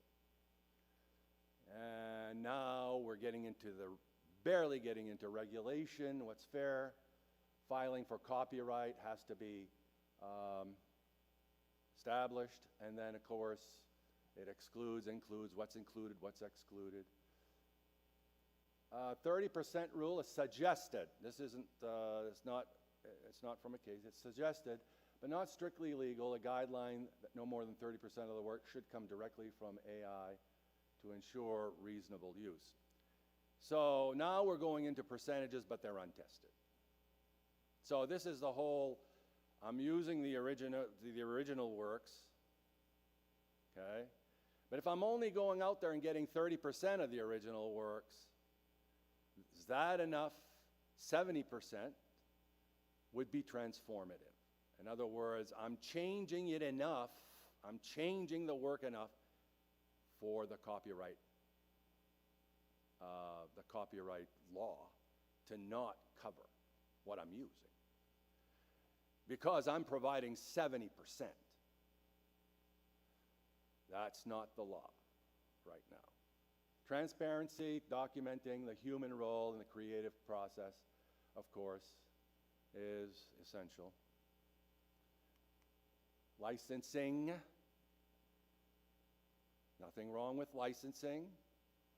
Calling the author and saying, I'll pay the subscription fee if I can use your material. That's the solution. And it costs money, and then you charge the client or customers, pass the cost on to the consumer. But don't pirate it, especially music. So now this problem isn't just with the US, because there are commensurate copyright laws across the world in democracies. And this creates a lot of angst, say, in the European Union, because they are Balkanistic states, if you will. They have their own laws, they have their own countries, and they have their own preferences. So when they come here, they have to comply with our laws. When we go there, what is the law? Proposed legislation on ongoing debates about digital replicas and the rights of publicity and AI mimic voices and faces. So AI doesn't just apply to writing, it applies to voice, it applies to diagrams, it applies to, I wouldn't say art, but images, copyrighted images. One might say trademark is also in the same family, yes, but copyrighted images. So this is a brand new area where AI is out there and taking information from any medium of media exchange. And of course, that fine line between the bottom line, transformation, transformative, or ownership. I can use copyrighted material if I transform it, general rule, not the law, 70%. But that's not the law. You want to take the chance, then you make the argument. It's up to a court. We haven't really gone that far. So the laws have to adapt, yet we look back to our wonderful, wonderful Constitution in 2026, celebrating the birth of our country here this summer. What a wonderful way of life. To preserve the right to contract, copyright, property, due process, Fifth Amendment through the 14th Amendment to the states, giving us the right to profit, giving us the right to our money. I buy a stock today, I sell it. If it's a loss, it's mine. If it's a gain, it doesn't belong to the monarch. That's important. That's the first part of my presentation. Any questions on copyrights? Of course, there are classes, whole semester classes on intellectual property. So I haven't even scratched the surface. Question?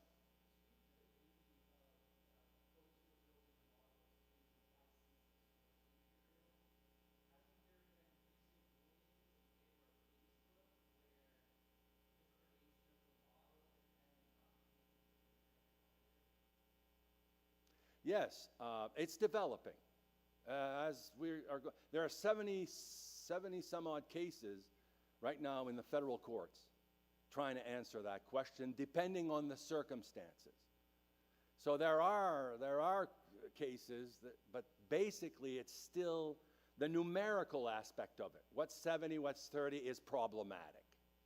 Because you got to look at the nature, the character of the information, the context of the information, and then the applicability of the copyright statute, and of course the profits. If you're going to take a copyrighted material and you quote it, but you're not going to use it to make money, then you're okay. The problem is that when you transform it and make money with it, there's a big problem. So going back to your question, yes, there are cases, it's developing. It's very fact sensitive to the nature of the communication. It's also, is it AI? Is it generated by a human? If it's AI, it can't be protected. If it's human, then how different is it? Is it transformative enough? And that line of reasoning is up to a court. And the facts, and the trier of fact. Yes. Dean Hanson.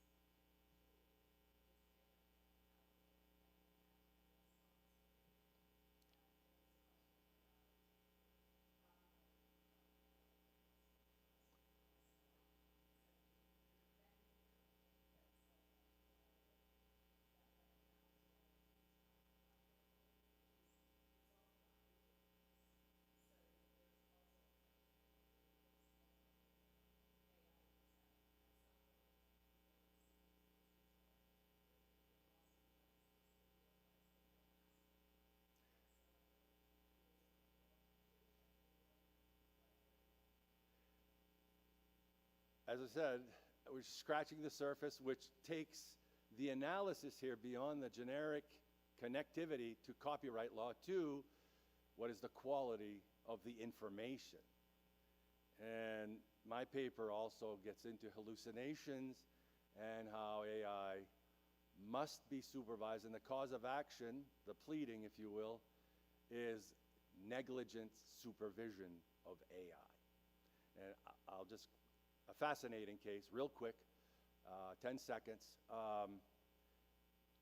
United is a unionized company, and the pension for United is about 90 million. And they relied on AI, BlackRock did, and made a presentation, and they went ESG in investments, which ties into the next section, and lost $40 million of the entire lump sum.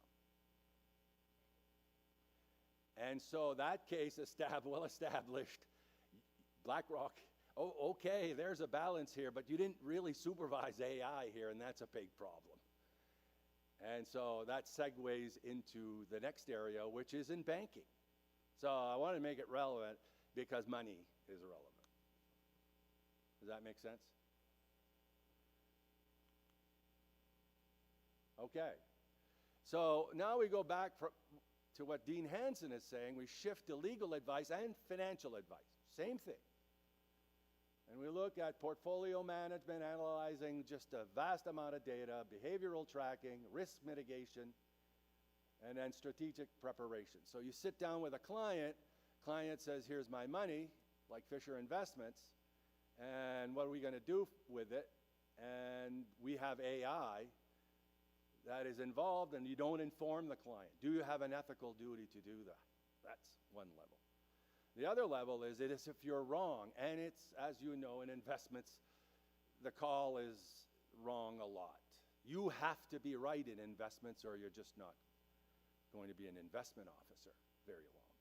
So the planning part is the defense. Well, we don't know what's going to happen in the market. A lot of disclaimers, and invest at your own risk. However, it entangles the financial planner or the investment advisor. They're entangled. And so the part of the entanglement, just a little part of it, is did you use AI? And if the answer is yes, which they all do, then we've got a problem. Because no matter how the case turns out, if I say AI, the minute you say, I thought you were the one. I thought you guys thought of these investments. I thought you people gave the advice, not AI. How much AI did you use? Firms are very busy, lots and lots of cases. They turn them quickly. AI is an easy go-to. Yes, so we've got a problem with all of that. Didn't know. Secondly, AI was dramatically wrong. So let's take a look at fiduciary considerations. So one of the most striking cases is a Texas case. And someone mimicked the voice of someone in a bank and stole $35,000 mimicking the voice of someone. Did the bank have adequate safeguards, firewalls, to protect people's savings and checking accounts? And people don't even know that other people can do that with voice recognition technology, which is another form of AI, artificial intelligence. So there's the hallucinatory aspect, there is the primary personal banking aspect, of course the cybersecurity risk aspect that you all know. And some of the subject matters that come up in this complex AI fiduciary advice world, which is detached, I might, abstract and detached from the human across the desk, the financial planner. They're saying one thing and AI is on another level, and they are told to rely on AI, and the client thinks the advisor is the one providing the advice. A disconnect. Same with an attorney. AI blatantly wrong on some cases, made some cases up, didn't even exist. Presented case to a court of law, disbarred. Failure to supervise AI. So AI is good. You've got to supervise it carefully, and you've got to disclose it. And you've got to have it in writing, because predictably all clients will say, he never told me, or they never told me. AI also has algorithmic, as we know, the market trades on algorithms. So training data can contain historical prejudices that aren't that are difficult to detect. Then there's the self-dealing aspect of it. I like this because I teach ethics and I saw it in the practice. So self-dealing is a firm that comes to you and says, we do better for ourselves when you do better. Yes, our fee structure is when you do better, we do better, and we're very transparent about that. That's the marketing piece. But the question is, if the client doesn't do well, does the firm still charge you 1%? And the answer is yes. That's the unexplored question that should be asked and discussed, instead of luring people over to losses without discussing opportunity losses. Automation bias, as we all know, data in, data out, it's a machine. And then out and out hallucinations. There is no rational connection between the ESG investment model in any human form having authorized a research analyst or firm to analyze the advice after we just lost $40 million, and they tell us half of what we relied on and told the union was wrong. Completely wrong. The data isn't even right. GDP isn't even right. The monetary targets aren't even remotely right. Inflation is way off. And of course, financial statement analysis. So human supervision is a profession now. I'm an AI supervisor, and I do the research and validate AI. Accountability frameworks, of course, now we're getting into more accounting and financial disclosures, which don't even, the CPAs don't even talk about AI in their financial disclosures whatsoever. To what extent did you rely on AI for certain information? Not a note. The AI CPA has not passed anything. And of course, we're evolving. And the SEC, the watchdog for investors, investor fraud, this is a fervent area for fraudulent conduct. AI says to your firm, another level, if you operate at this level, it's efficiency. We're going to make you very efficient. For example, there's a great nurse case out there, and so patient care. They have their job descriptions, and they take care of patients, and everyone's doing well. There's a relationship relating. How do you relate? AI comes in and says, here's how we're going to do it now. Nothing connects, and of course the patients suffer and many die. Hospital adopts the AI model. Yeah. So, efficiency gains must be supervised. Strategic imperatives, institutions must treat trust and strategic asset as a strategic asset. Once the trust is gone, it's gone. The goal is leveraging AI as an innovation, as a machine, of course, that needs to be taken seriously, not as a cost item and moving on, but time needs to be spent on the analysis of how are we analyzing our AI advice and information that we rely on, period. So if you're testifying in an AI case, I envision, and you have a corporate department that is called AI supervision, it goes a long way. But we don't even have that. Bottom line, two things. Our Constitution, thank goodness, we have the right to contract. Can't let that go. The courts are wonderful, absolutely phenomenal at deciding cases. Our system is tremendous. And of course, in the forefront of investments in AI, showed you about 10 areas that need to be perfected that will obviously be perfected in years and years and years to come. All the way to the point I'll leave you with this, quantum AI in physics and medicine. To what extent do doctors, physicists, and others, engineers, rely on AI for the design and the treatment of people? We've got to take a look at that. It's a good area of research. My next paper, which is halfway through, will be how does AI impact criminal justice? Criminal procedure, relying on AI for probable cause, relying on AI for investigation, clues, and then AI being presented, having been relied upon but uncorroborated during the grand jury proceedings, jury instructions that have some AI in them. The list goes on and on. It's going to be a fascinating paper. I'm really enjoying it, and I look forward to presenting it at the next scholarship day. Thank you.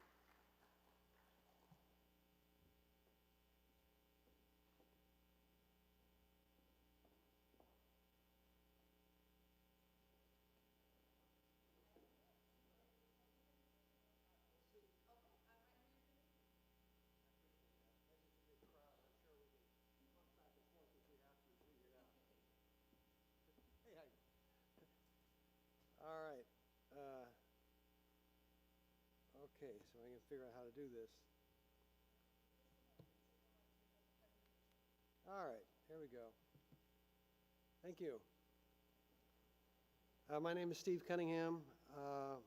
I'm an economist, and I'm always scared when I say that because you don't know what that's like to go into a party and somebody introduce you to somebody says, "Oh, this is Steve Cunningham. He's an economist," and you see that weakness fade into their face, and the eyes get sad, and you go, "Oh, geez, I got to talk to an economist. What do you do with an economist?" So anyway, I'm very sensitive to how people react to economics, and I know that we can be very technical, and as a result, I try to present things that I think people find interesting, and also engage in a lot of intuition and storytelling so that maybe it is a little more palatable. I'll make that effort here anyway.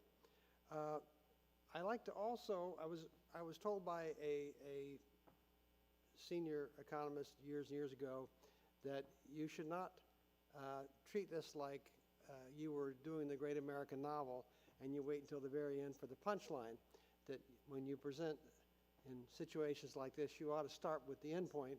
It'll go a lot better for the audience. So I'm going to tell you where I'm actually headed with all this. You'll find in the lobby, this will connect, you'll find in the lobby there is a paper out there that a student has done, and it's reworking the Husson stock index, and he thanks me on that, and I'm very happy for that. It's very nice of him to do that. But the thing that came to my mind as we were working on that stock index, this is a stock index for companies that are they are Maine-based or they are have a very large presence in Maine. And he was evaluating them, and one of the ways he evaluated them is by looking at how they connect to gross state product, which we sometimes call state gross domestic product, and seeing how they would influence our information about the Maine economy. And that made me think that we should expand that to incorporate that in a number of other measures and put them into a large diffusion model, and would allow us to measure the current state of and the forecast of the Maine economy. So that's where this is going. All right. Now, one of the problems that we have with measuring the economy is the most comprehensive measure that we have for measuring the U.S. economy or any large-scale economy. The measure that we have that's most comprehensive is gross domestic product. And this is really the sum total of the dollars that are being spent and received and paid out in wages and all the rest that flows through the economy. So it's quite a large-scale endeavor to compute gross domestic product, and it takes quite a while, which is why we only release that data quarterly.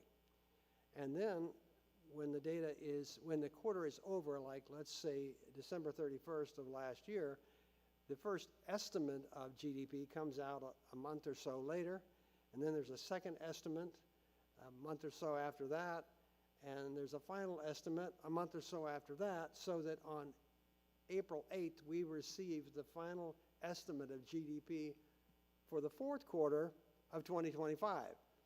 So this is a bit like trying to drive a car at 100 miles an hour only by looking out the rearview window.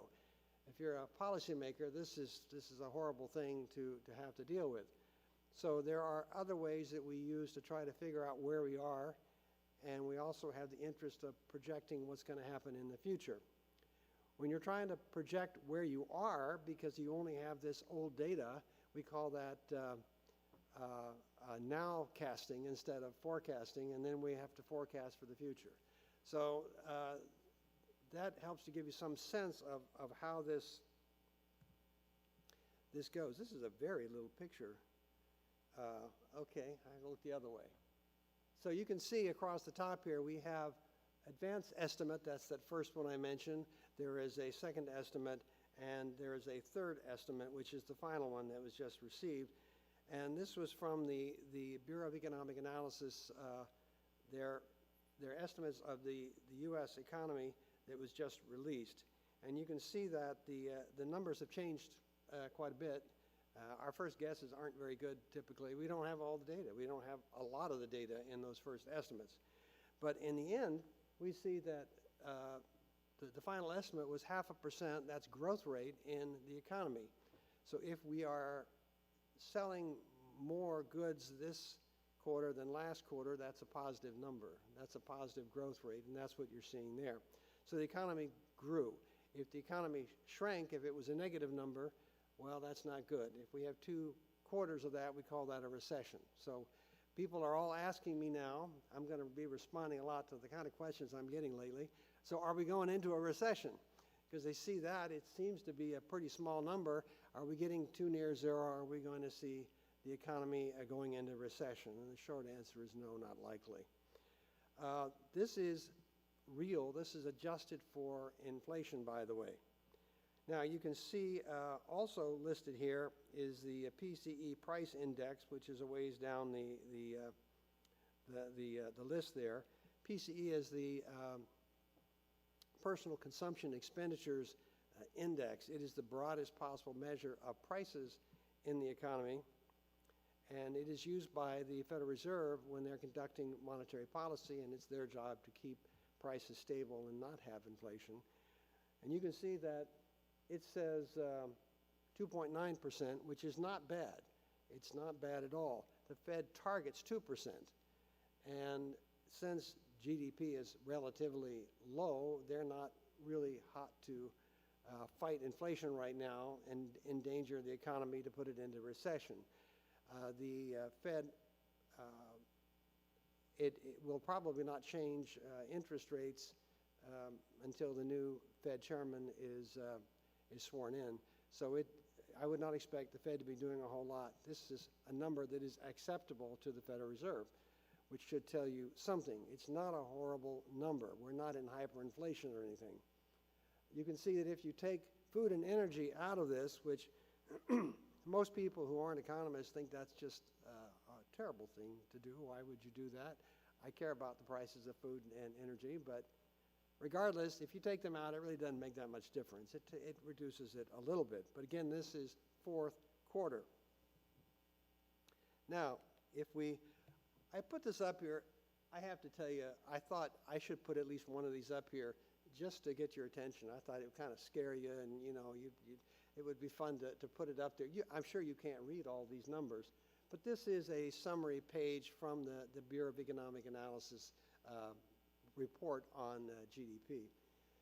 And what you can see is I put 2 years up there, and you can see that this is the way an economist looks at this quickly. So I'm just trying to share the insight. If you look at lines 2, 7, 15, and 22, I don't know if you kept up with that. Personal consumption expenditures, that's what you and I call consumer spending.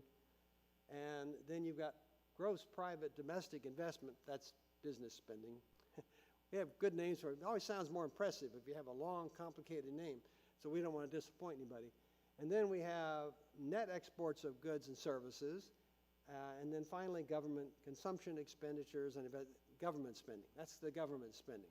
So those are the four primary elements of demand in the economy that's generating GDP. And what you may see already is the first two groups, there's a lot of positive numbers. See how complicated that was? I don't know what they are, but they're positive. That means the economy is growing, and that is the real economy. That's you and I and businesses and people paying salaries and selling goods and us buying goods and living our lives. That's that first half up there, and it's good. And this is something that shouldn't slip by. You can get so lost in the details you forget the basics. The economy is growing. It's doing pretty well out there, the real economy. That's important. The numbers may not be as big as we'd like. Like, for example, durable goods consumption is kind of low, and of course we know what that is. That's those cars that they can't get off the car lots because they decided to make too many electric cars, and they have their other problems, right? So you can see some of the issues, but there's a story behind every line. Now, if you go down to net exports, there's a lot of negatives, but it turns out the numbers themselves are just not very big at all. We'll see that in a moment. And so who cares? No, I mean, that was, I'm always supposed to say it to other economists, it's really important, and we should take a look at this. No, but it's not that critical to the overall result. But what you see is in the bottom group down here, you see lots of big negative numbers, and that's important. That's government spending. And it turns out that government spending took a full percentage point off the growth rate of GDP. Why? Because we elected a president who had as a primary part of his platform that he was going to reduce government spending. Remember all that with Elon Musk and all that sort of thing? We were trying to reduce government spending. Well, it looks like they succeeded. Okay? Now, this is one of the things that we have trouble with in economics is long term, this is good. Long term, this reduces deficits, this reduces the intrusion of the government into the private sector and things like that. It's all good, but on the short run, okay, here's a key economic point for you here. When you reduce spending, you reduce spending. Okay, I'm not going too fast. I mean, that's what happens. You cut spending, and spending is GDP. When you cut spending, somebody doesn't sell something they would have sold before. Somebody doesn't get paid for something they would have gotten paid for before. So yes, it slowed the economy, but overall it's good. Now, if I was forecasting, we're not ready to quite go there yet, but I'm gonna throw a little bit of it in there. If you were forecasting, you would say, well, what if the spending cuts are over? And they probably are, right? Elon Musk is back at SpaceX. I heard they were going to the moon, right? So now we're not cutting anymore, so that number should get bigger. It should get positive, right? And so when you put things back, you wind up with GDP being at least 1.5% growth. And if you look at some of the other things, like the issues with the cars, electric cars, and some of the other things, the housing market with interest rates being affecting it, you start to put those back, and now you're up at 2%, 2.5% growth of GDP. So what I'm telling you is, even though the number is a 0.5% growth in GDP, that's not really quite right. That's not the way to look at this. And an economist cuts through the chase to see what's actually going on here and sees this is not really a bad result. It sounds worse than it is. So when you hear it on the evening news, yeah, some of us still watch the evening news, GDP is only up 0.5% and we're worried about recession. No, not so much, okay? Let me get this up here. So this shows it in bar charts. You can see that government is negative and exports and imports are tiny. And it's only the difference between the two that matters, because what we care about is, are we selling more than we're buying? Are we exporting more than we're importing? And in fact, the numbers are so small, it's not going to matter a whole lot anyway. But we're actually doing a little bit better than we were before all the tariffs. I never was a fan of tariffs, but you know, it's what we have. And economists, we just read the numbers. That's where we live. You know, I don't get to make the policies. I don't get paid enough to do that. I just have to look at the numbers. But you can see consumer spending and investment are quite high. And you can see, though, the three bars are those three releases of information. You can see how it changed. So, yes, the real sector, the real economy, consumer spending and business spending has all improved and the economy is growing. This shows where the growth was occurring. And you see wholesale trade, you see retail trade. People are buying and selling things. Now, one of the negatives behind this that was in that detail that I didn't bore you with is that a lot of the spending came from people pulling money out of savings. Okay? Their real income wasn't growing as fast as they'd like, and people are stubborn about maintaining their lifestyle, which is good. It's great for the economy, believe me. And so they start drawing down their savings a little bit, trying to maintain their lifestyle. I'm going to buy that car anyway. I don't care. So they do that stuff, all right? So we're seeing there that they are out buying, and stores are buying inventory, and all these things are going on. Also, of course, you see real estate and rental and leasing. That'll come around in a minute. And agriculture, forestry, that's us here in Maine. That's us. That's where we live, right? Some of it anyway. And you can see a lot of negatives down here. And the bottom line, the lowest, worstest, is that a word, worstest? Okay, Sandeep isn't here. She won't criticize me. She always corrects me on my southernisms. I'm from the south. You can see federal government is the last bar, and it's minus 0.96. That means that it took almost a full percentage point off of GDP, all by itself because of the spending cuts. Okay, fair enough, right? Everybody asked about inflation. Here's the CPI. I'm using this because that's the one you all have heard of. This is a small basket of goods that are typical of a household. And you can see that the big inflation was back during COVID, and it came down, and it's been drifting downward and doing pretty good since then. Now, that gap is because we shut the government down. I actually left that because we shut the government down. Did I say that loud enough? When you shut the government down, you're not buying things. If you're not buying things, you're not spending money, and GDP falls. That part of that 0.96 for the government is because they shut the government down a couple times along the way. So there you go. But you can see we're not doing too badly. It's like 3.3% or something. And again, these are not horrible numbers, and we should expect to see improvements. This shows, a lot of people ask about the housing market. See that bubble there? That's when we saw the housing prices just soar. They just took off, and you can see here off to the end, they're coming back down.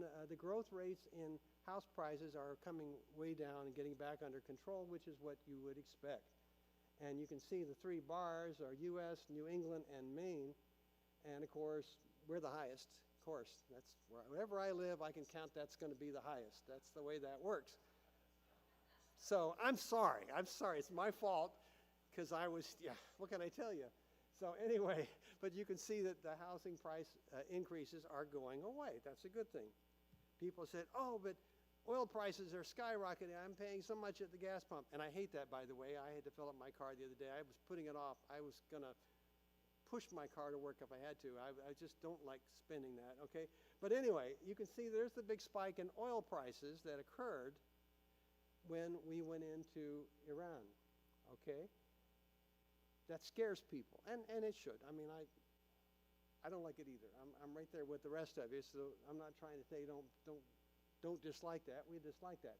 But the thing this does not show you is that when they declared a ceasefire, it dropped back down. It went up to 122 basically and went down to around 110 or so, and it's been drifting. So, but the point is, they did all that up and down over there on the side, and all this, you see this trend line of where we were. Oil prices were going down. We were down $60, $70 a barrel, and it appears that this spike was solely because of Iran. Okay, don't like war. Not trying to make this into anything good, but that means that was strictly the result of the war and primarily people's fears about the war, because as soon as they said ceasefire, the oil price started dropping like a rock, which means that there's plenty of supply to meet the demand for oil. Now, there's a lot of other details I could bore you with, but we got a lot of information about oil and oil sales and transportation and backups, and I can go through the whole thing. But anyway, yeah, there's plenty of oil out there, and so as soon as Iran settles down, that oil price will drop back down, and we'll be right back where we were. It also is important that the U.S. is not as sensitive to oil prices as it once was. This shows the unemployment rate. Again, that spike was COVID, and then you can see we're down under 5%. We're like 4.4 or something. And to an economist, that's full employment. That's like, let's have a party. I mean, this is great stuff. When we have unemployment rates under 5%, that means virtually anybody who wants a job's got one. All right? You never have zero, because you have people who are just graduating from college and haven't gotten their job yet, or you've got people who just got fed up and quit, and you got a little bit of that going on all over the country, and so it's never going to be zero. So it's not a big problem. This is a curious picture. You can see the U.S. and Maine, for example, and what may be hard if I'm a little bit colorblind, so this is a real challenge to me right here, okay? But the big blue bar on the U.S. is utility gas, and then you've got bottle tank or LP gas and electricity, and you can see there's not that much oil in there. That's the key. So the U.S. has become much less dependent on oil in terms of GDP, right? Or your prices and living at home. Now you look at Maine, and the biggest bar, half of it is oil, it's fuel oil. Oh, geez. So that's why that, and also keep in mind, what do? We've got forestry, we got big machines for forestry, and we do, oh, I understand, I like lobster. And we have boats out there getting lobster, and they run diesel and gas and stuff like that, which means that a lot of our key industries are tied to it as well, which means that we're very sensitive to oil prices. Okay, what are you going to do, right? New Hampshire's less, Vermont's less. This shows the labor force participation rate, which is a peculiar thing related to Maine. This is the number of people in the population, the percentage of the population that's actually either working or trying to work. All right? So if you look at that, when COVID came, a lot of people in Maine just went, okay, that's it, I'm retired. Right? I'm serious, you know, and of course we have the oldest population in the country. So, you know, if I was old, like, I'm not old, okay, but if if you felt like you were going to have to go home, you might just say, well, screw it, it's time to retire or whatever, you know, or you go on unemployment or welfare or something. And you can see that we dropped off and never came back, where the rest of the country recovered. So that tells you something about Maine and the Maine economy. Now, let me look at some, we'll get back to Maine shortly, but this is the CBO, Congressional Budget Office, and their projections. They do a pretty good job. They're the people who analyze the economic impact of bills put before Congress, that sort of thing. When I was in Washington, I rode the train in every day, and the guy sitting next to me was at CBO. He was a professor who was there on sabbatical working for a year at CBO. We became good friends, and after he got back to the University of Connecticut, he called me and said, "Why don't you come work for me? I really like you." So that's why I wound up at UConn. So anyway, CBO, and you can see there that they're saying the estimate for their 2025 quarter four was 1.2% because they were working from one of the earlier estimates, right? But then they have quarter one 2026, 2.9%, which is in the ballpark of what I was talking about when you start adding back the things that went wrong in the fourth quarter. And you see some decline in the growth rate, but there's nothing even close to being a recession there to be seen. And you can see that inflation, they're looking at inflation coming down, core PCE is coming down, and the core consumer price index is coming down. So the idea of inflation being on the horizon, not so much. Not so much. We also see interest rates slowly coming down, and we expect mortgage rates to possibly break under 6% by the end of the year. So that's going to help the housing market. RSQE, I like these guys. They're at the University of Michigan. They're great folks up there. I've worked with them many times. This is the research seminar in quantitative economics. They do a great forecast of the economy. And you can see there that they're looking at 1.4 for fourth quarter 2025, but they're looking at 2026 quarter one. They're looking at 2.7% and 2.4%. Again, no recessions, solid growth, no issues whatsoever. Consumer spending starting to slow a little bit because people are going to stop buying things out of their savings. They're going to slow down on that a little bit, and that's what you would expect to happen. This is another one. I'll skip it because I'm running out of time. This is an outlook. This is this is an average of the survey of professional forecasters throughout the country. And you can see they're looking for Q1 2026 at 2.6% GDP. Again, in line with what I described to you, and inflation coming down to like 2.7%, again, and 4.4% for unemployment. That's a solid economy. There's no big risks at work there.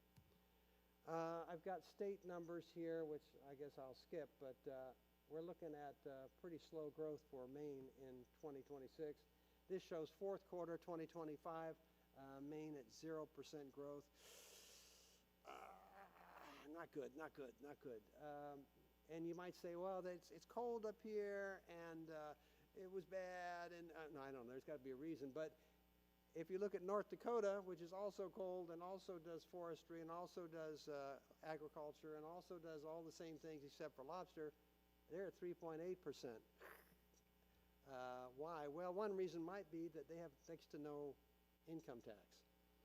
We have one of the highest income tax rates. Theirs is virtually zero. It's 1.5% for most people. And these are other estimates for the New England states. There's some interesting aspects to the Maine economy, which I guess I won't really get into, but we're not doing particularly well. This is an interesting piece. This shows the change in personal income. Personal income, you know, what you and I have in our pockets, this is actually before tax, and it grew 4.7% in Maine, which is one of the worst in the country. But that 4.7, we can look at what it's made up of, and on the left you've got income, and then you've got dividends and rent in green, and that big right bar, that's like welfare and Social Security. That's not what you want your income to be driven by, is what you receive from the federal government. So we got some problems. Now this, which I don't think I can do anything with, I was going to show you, Chicago Fed has a CFNAI index, which is a diffusion index of economic activity, which I was going to show you as something that I would like to develop for us here in Maine. It's a very comprehensive index. I use a lot of Fed stuff because I used to work there, and it's what we're used to having. But in any case, if you get time, you might want to look at the Chicago Fed's website, and you can see what their indexes look like, and in terms of how they're evaluating the current state of the economy, despite the lags in data, and forecasting the future. Any questions? I know it's like drinking out of a fire hose, right? I mean, yes.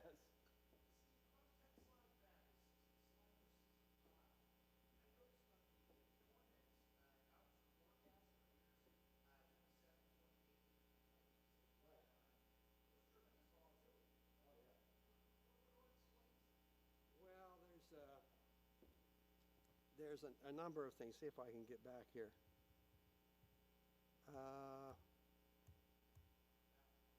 Yeah. Payroll employment in thousands, yeah. This is the monthly, that's the monthly change.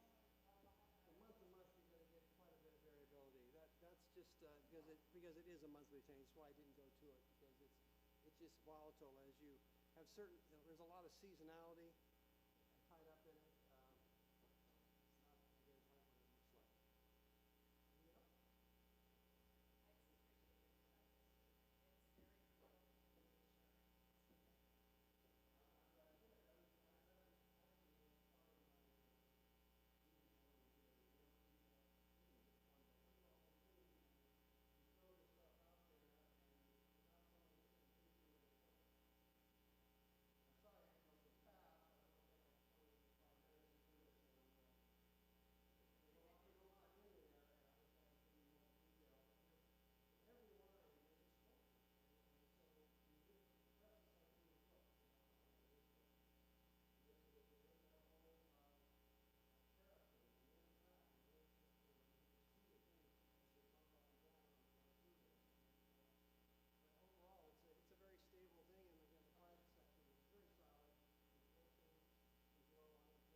Testing. This is a test phrase.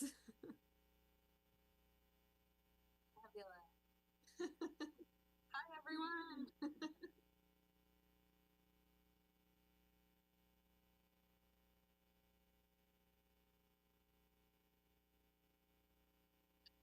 Presentation for Research and Scholarship Day. Taylor Rezvani and Corey Butler will be sharing their project looking at supporting reflexivity in human-animal studies curricula. And it's fun. We have, in the theme of online, an asynchronous or hybrid presentation. Corey is going to be in person today, whereas Taylor is joining us via Zoom. So thank you, everybody. I'm going to hand it over to Corey and Taylor. Great. Thanks so much. Reflexivity in human-animal studies curricula. And it's fun. We have, in the theme of online,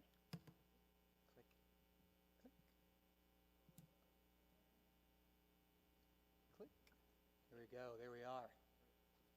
Okay, cool. So our presentation is, as Cody said, supporting reflexivity in human-animal studies curricula. This has been a project of Taylor and I. It's worth noting that this is sort of research that is in progress, but we also want to recognize Erin Owen for overseeing this whole trip of ours, and institutional research for supporting us in pulling the data that we'll be looking at. So we're starting off by defining human-animal studies. Apparently it is worth noting because, as Taylor has told me, there is a bit of debate about very specific terminology in these areas. We're then going to be talking about thinking about subjective narratives because, as I alluded to before, there is a lot of subjectivity to how you look at human-animal studies. We'll get into how we are incorporating the notion of reflexivity into human-animal studies and the course that we developed. We'll then begin to speak about our study and how we are going to be approaching looking at the data. and implications for the field, implications for Husson. Okay, Taylor? Great. So as Corey mentioned, we wanted to start off with first defining what is meant by human-animal studies. And a foundational piece of that is it's important for us to cover that there has been a long-standing awareness of the connections between humans and nature, more specifically for our purposes, non-human animals, which we will henceforth refer to as animals in this presentation, and that this has been recognized in academia. So in 1979, Clifton Bryant discussed the zoological connection, which described the inseparability of humans from animals when exploring human behavior and society. And then this was followed by E.O. Wilson's biophilia hypothesis in 1984 that highlighted the importance of the human connection with nature and human welfare. So Bryant noted that there was a gap in the widespread and in-depth investigation into the impacts of these relationships. However, over the last 4 decades, the field of human-animal studies, referred to throughout this presentation as HAS, has consistently been growing with substantial increases in research, and especially in program development in the form of course offerings, minors, and majors.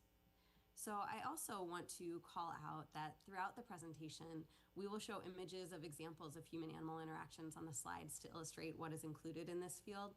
So please note that while we often include images of direct human-animal interactions like you see here, there are many different forms that these interactions can take, and some of these are not through direct routes, but rather more indirect routes. So as we work through the slides, you might consider the type of relationship that is depicted in the slide. So what is included in this field, and what is the definition of HAS? Kenneth Shapiro, the founder of the Animals in Society Institute, defines HAS as the interdisciplinary study of human-animal relationships. And HAS offers meaningful exploration to further student growth across fields such as veterinary science, animal science, wildlife management, and zoology, as well as other less immediately animal-related fields such as psychology, sociology, anthropology, and beyond. And as this is a field including multidisciplinary and interdisciplinary lenses across a wide array of disciplines, within HAS, lines of inquiry can include exploration into the perspectives of the humans and their experiences involved in the relationships, as well as the animals, or looking at both sides simultaneously, with the ultimate goal of building our understanding of our species' relationships with other animals. So this is an arguably relevant topic due to the innumerable ways that human engagement with other species impacts how we behave and who we are, while also having definite implications for the other species involved in the relationships. So there are some challenges in this field. Again, as we've mentioned, the complexities with the interdisciplinary and broad scope, as well as the naming pieces. So I'm just going to touch on a few of those briefly. And part of that is this hope of building some consistency across the field. So the interdisciplinary nature is a piece of that, as well as the name. So you might have heard of anthrozoology, animal studies, or critical animal studies. And while these could be argued to be interchangeable with human-animal studies, each name actually indicates a slightly different emphasis. And these also do not solve the concern of the human distinction from other animals. So this prioritization of humans can be seen in the prefix of anthrozoology, and even also in the term human-animal studies.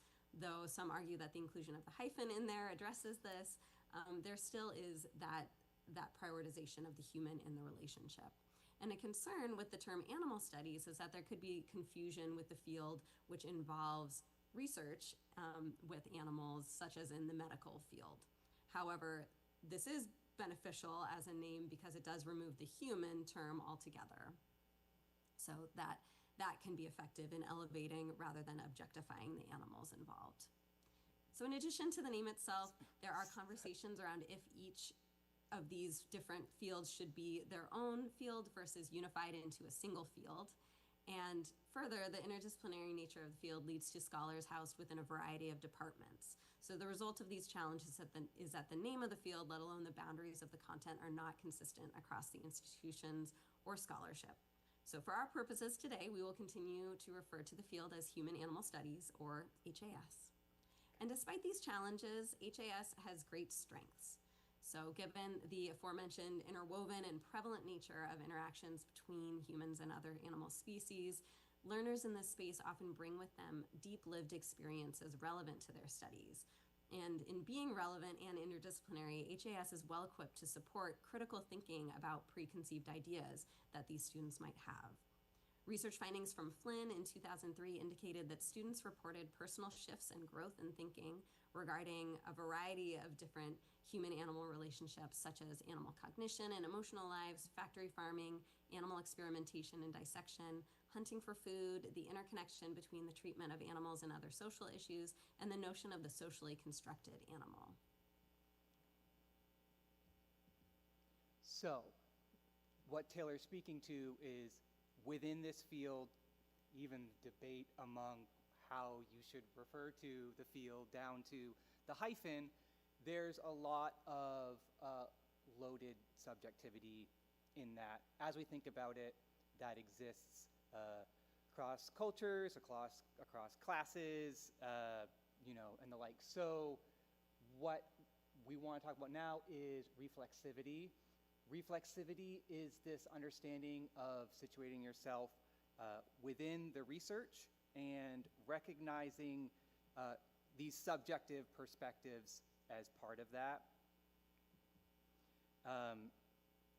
Reflexivity can be an effective tool for supporting critical thinking of preconceived ideas. And, understandably, building off what Taylor's saying, connects well with how we're approaching talking about human-animal studies, human-animal interactions, because people from all around the world are coming from different places. Additionally, there is research to support that it is terrific for conversations and helping folks not just, as we'll get into talking about reflection, but developing themselves out through discussion. So reflexivity has been correlated with teaching efficacy. However, it's important to note that in order to even reach reflection, which is a sort of a prerequisite for reflexivity, instructors have to model it themselves. It's simply, this research by Reed shows that it's not enough to give students prompts. Students have to see their instructors, these sort of figures, modeling reflection themselves in order to be able to effectively do it themselves as students. And because reflexivity builds on reflection, instructors must also teach students how to be reflexive. And so this is something that we bring to this course that we're going to be looking into, because we have to, in order to teach students reflexivity, that is thinking about where they are as it pertains to the research they're doing, how they understand the research that they're doing, how the researchers that they are engaging with and the information that they have found, where they are situated with in their own research.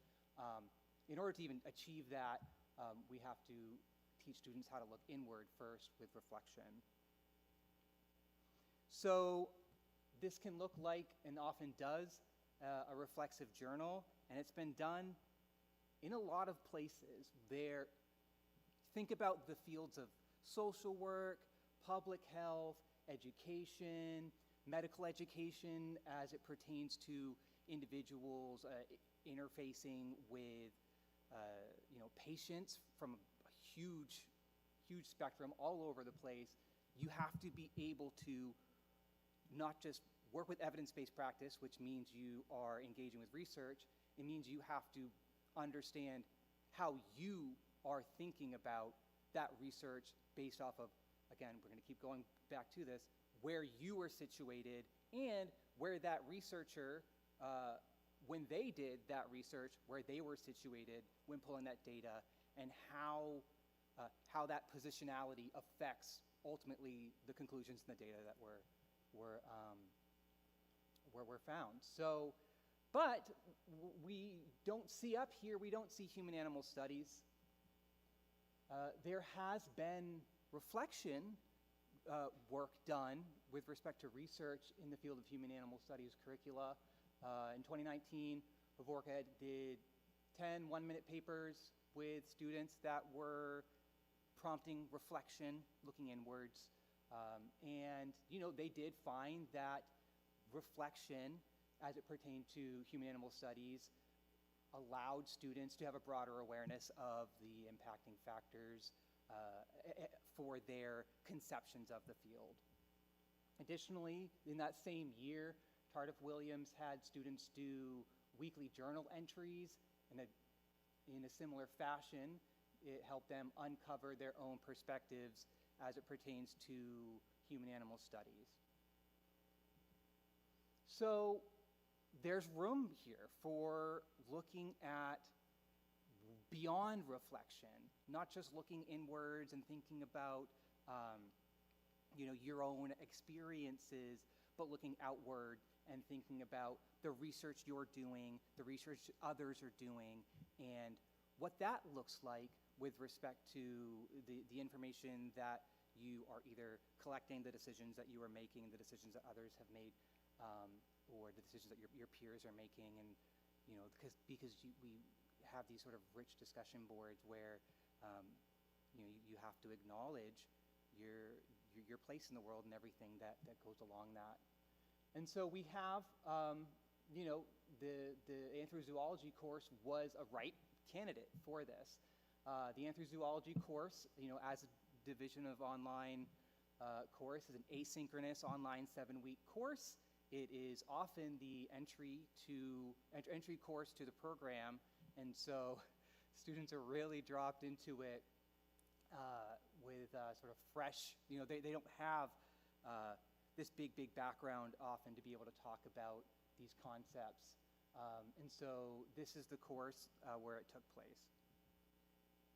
So the course, the anthrozoology course, it is made up of weekly reflections. These weekly reflections are subjective. It's very similar to the Tardif Williams work that was done already back in 2019, where students are in this sort of like really safe place doing these reflections where they are reflecting with their instructor, to their instructor, receiving feedback from their instructor. It is incredibly formative. We want students to authentically look inwards, reflective, and not necessarily worry about getting things right or wrong. Like, it's very difficult to take that stance. And so we have these subjective, every week, all 7 weeks, weekly reflections that are semi-structured around the content being covered each week in the course that is shared privately with the instructor. But at the same time, they are doing a structured literature review to support the summative course project. And that is, as you imagine, very objective. They are collecting data. They are looking at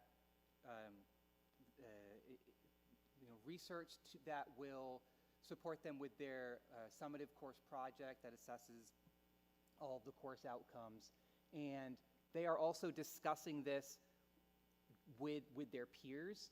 As that previous research showed, discussions are ripe for having conversations about reflexivity, and not just because you learn more about reflexivity and your positionality within research and other researchers' positionality within their own research by having these conversations with people of other classes, other genders, and so on.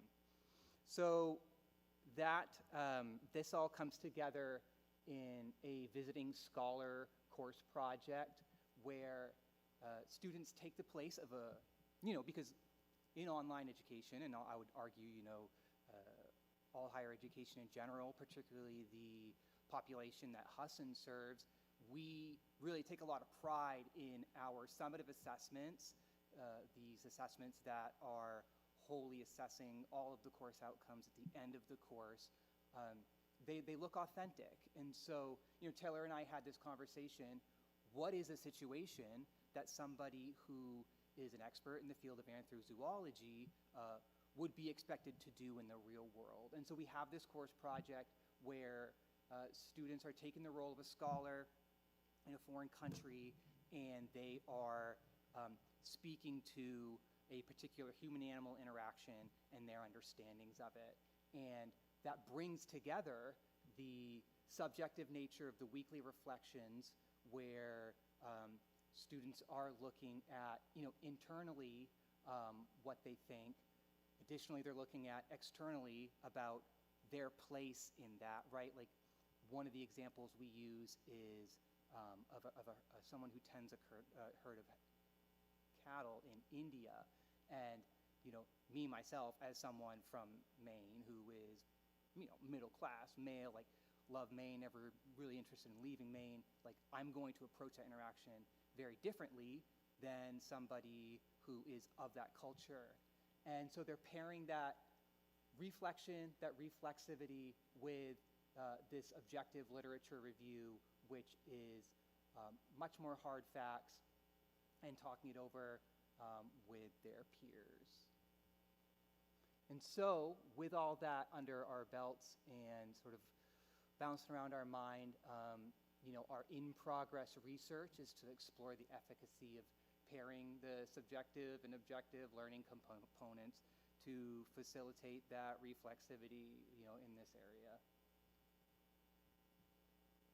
And, this certainly has relevance for the HAS field as a whole, because this hasn't been looked at, and it has relevance for Husson as we continue to develop our successful animal programs, and it might be something that we're interested in continuing to leverage or expanding even further into.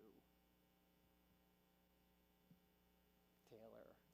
Yes, so to explore this, we designed a mixed method study following the exploratory sequential design. So this is basically that we collect the qualitative data first through the coursework review, and then we collect quantitative data that is through the questionnaire, with the questionnaire being informed by the coursework review. So depending on what we find there, that then informs how we will structure the quantitative data collection.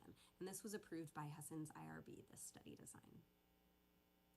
So our participants were the students who have taken this course that Corey described, and this is across the 2024, 2025, and 2025-2026 academic years for a total of 63 Husson students across 5 different cohorts. And we also did want to collect some demographics as well. So these will be the location of the student at the state level, their age, and also the number of courses that they completed prior to taking the AB 610 anthrozoology course.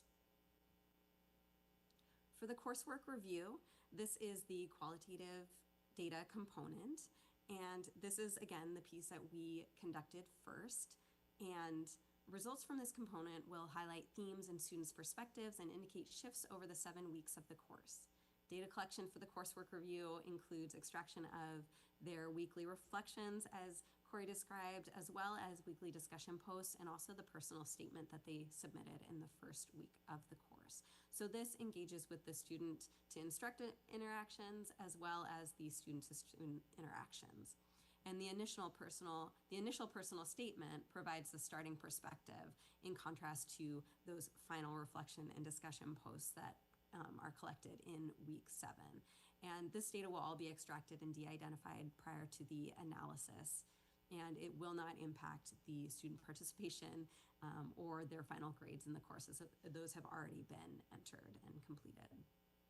So for the questionnaire, this is collected and analyzed after the qualitative component. So again, we have a framework in place of 14 questions that are mostly multiple choice, and this is really looking at how students perceived their experiences of the course, specifically their engagement in reflexivity. So while we have this 14 question questionnaire, that is our framework moving forward. Again, we will be looking at the analysis that we conduct on the coursework review, seeing if that highlights any specific themes or pieces that we want to be adding in to the questionnaire to capture as well. And that is that sequential design component of that. So we will send this questionnaire out to students who have completed the course through their Husson email with a link that they can complete it anonymously, and they have 2 weeks to complete it before the course then closes. And one of the pieces that we thought about was that because this is spanning across 2 academic years, it might be in excess of 18 months since the students have completed the course. So we did also provide a link at the top of the questionnaire to guide them towards how they can access their previous course materials, should that be helpful in kind of reminding them what their experiences were. For the data analysis, we will be conducting thematic analysis and descriptive statistics of this data and aggregate it all together, and we won't be doing correlation between the demographics and the coursework. So, to sort of summarize, this is our sort of research question. Does pairing subjective and objective learning components in human-animal studies curricula facilitate student reflexivity? At the very least, the data we can get back through the thematic analysis, through the questionnaire, will help us make the course better, right? All courses value from that sort of learner feedback. Ideally, we would see integration into other courses in the online animal programs if the results of our analysis are favorable. Additionally, and this is sort of our dream here, right? Because this hasn't been looked at, given the nature of human-animal studies and, the ideas that it's so different depending on where you are in the world, this sort of positionality, it would behoove HAS if, our studies are the results are favorable to have this integrated at any institution, not just our own.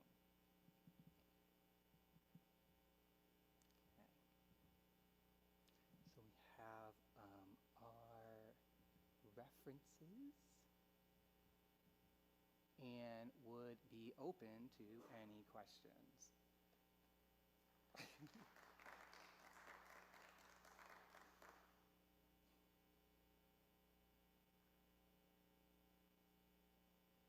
Aaron Owen.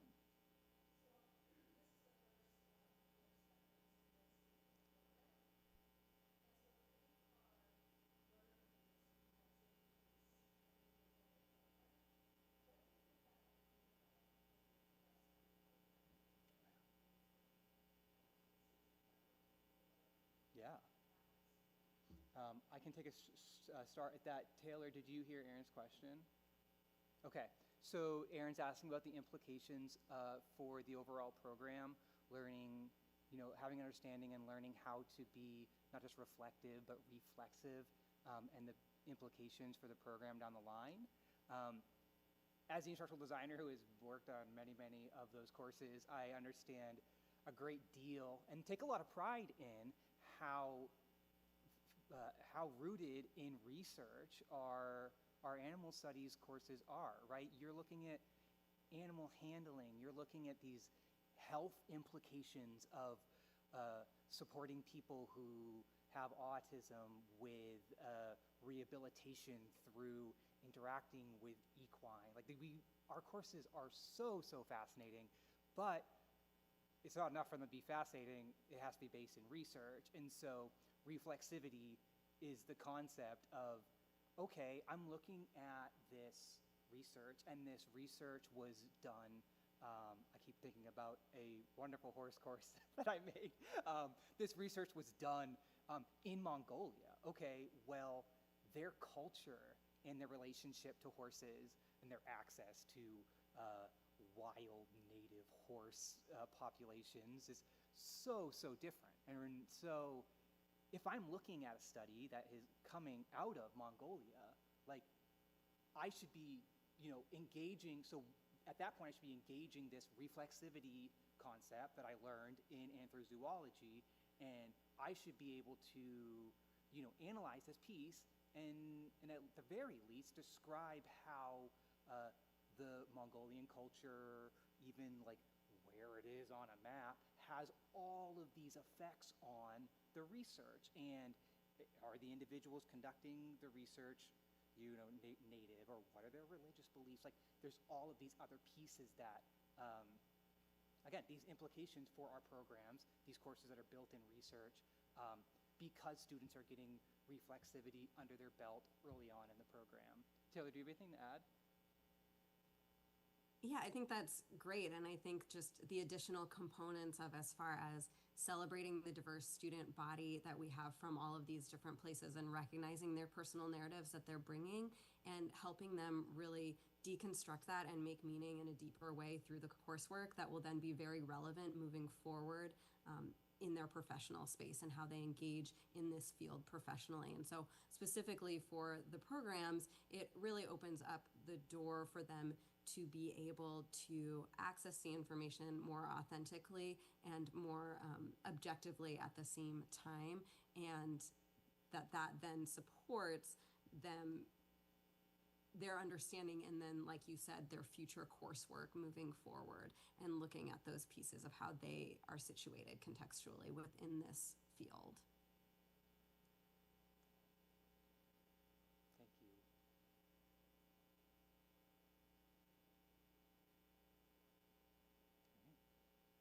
Awesome, thanks so much.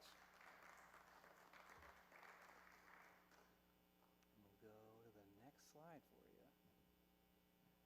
Great job. Thanks so much, Taylor. So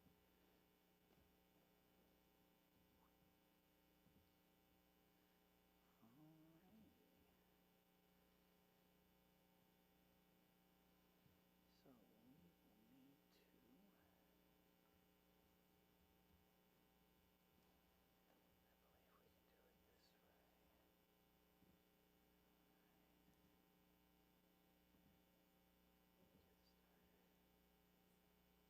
will need to, I believe we can do it this way.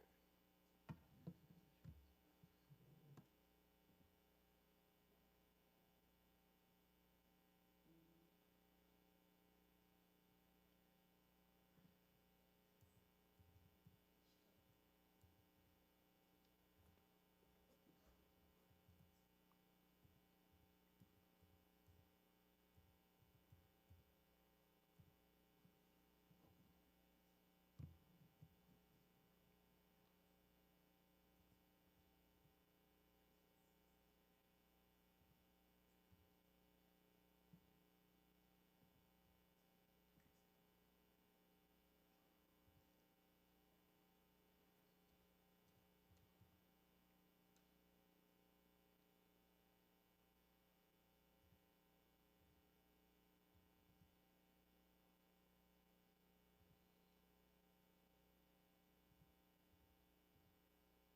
That's not what I wanted to see. We might have to Skip them. skip it, run it live. Yep. All right, I apologize, Brian. No We'll worries. just exit that out. I planned for this contingency, so. And that's why you're the leader in innovation. Okay.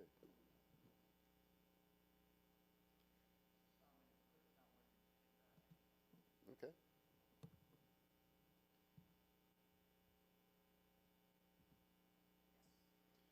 All right. Good afternoon, everybody. Today's conversation is not about innovation as a buzzword, it's about innovation as a strategic necessity. For institutions like Husson University, innovation must be intentional, aligned with mission, and tied directly to outcome, enrollment, growth, workforce relevance, and long-term sustainability.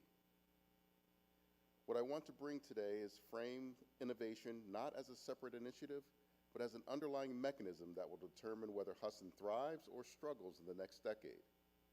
This is a leadership conversation, one that requires clarity, urgency, and shared ownership across the institution.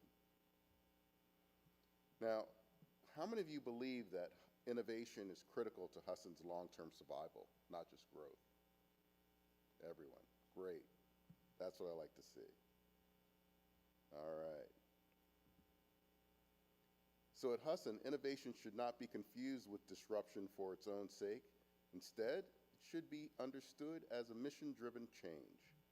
Changes that directly improve student outcomes, enhance workforce alignment, and strengthen institutional resilience. This means innovation must occur across 3 dimensions: how we teach, which is pedagogical, how we operate, which is operational, and how we grow, strategic. If we only innovate in one area, for example, curriculum, but ignore operations or revenue models, we limit our impact. True innovation is integrated and systemic. An example would be Northeastern University.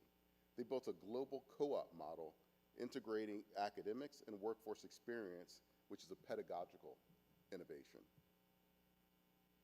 Similarly, Western Governors University, they do a competency-based education model that redefined operational efficiency and scalability.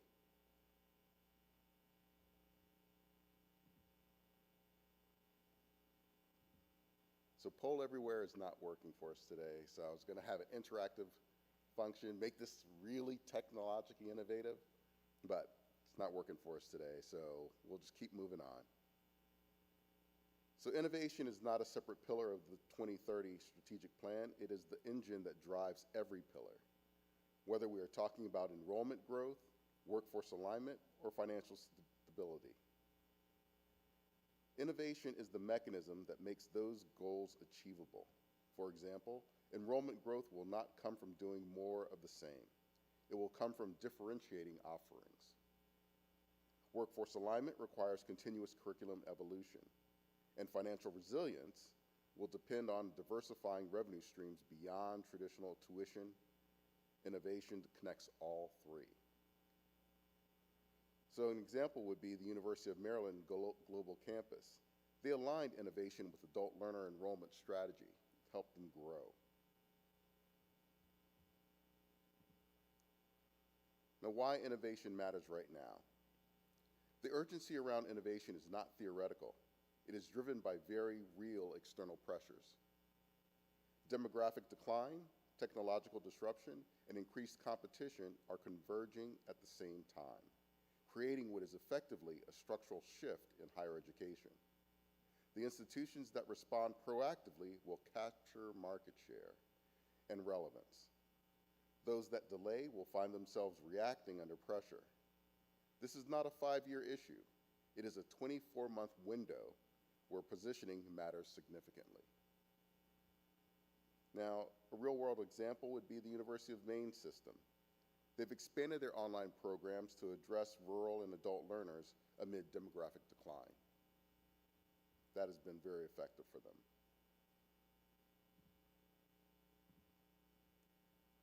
Now, Husson isn't starting from zero.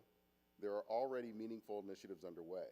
An innovation committee has been created for this purpose. AI integration efforts, applied learning expansion, and new program development are also key.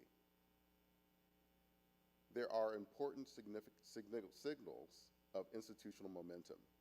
However, the next step is coordination and scale. The question is not whether we have innovation activities, it is whether those activities are aligned, resourced, and positioned to produce measurable outcomes. Fragmented innovation has limited impact, and coordinated innovation drives transformation. And what we are looking for here at Husson is driving that transformation.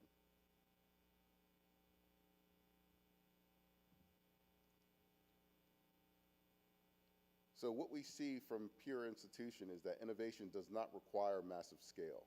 It requires clarity and execution. Small and mid-sized universities have successfully differentiated themselves by focusing on experiential learning, workforce alignment, and flexible delivery models. The key takeaway is that innovation is not about doing everything. It is about doing a few things exceptionally well and aligning them with market demand. Husson is well positioned to do exactly that. Now, how many of you feel that we are currently moving at the same pace as our peer institutions, like University of Maine? Are we moving at the same pace? Are they moving faster? What do you think? Our peer institutions are moving slower than Husson. Husson has the ability to be very agile, which is one of our biggest advantages and one of the reasons why I'm here, the agility of different departments to move forward with initiatives.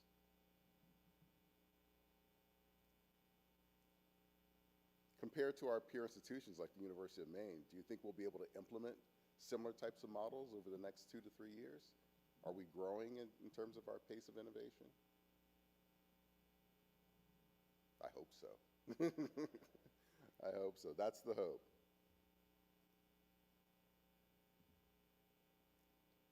So this is where the opportunity becomes very real. There are clear areas where Husson can move decisively: corporate education, stackable credentials, and expanded online offerings. These are not theoretical opportunities, they are proven revenue and growth strategies. The critical insight here is timing. Institutions that act in the next 24 months will define their market position for the next decade. Those that wait will be competing in a much more crowded and constrained environment. Now, how is innovation at Husson? What do you think innovation at Husson is really moving towards right now? Is there innovation? Do you see it in different departments? What's an example that you can share with everyone about what's going on in the marketplace? I mean, going on in the institution. Yeah. Yeah.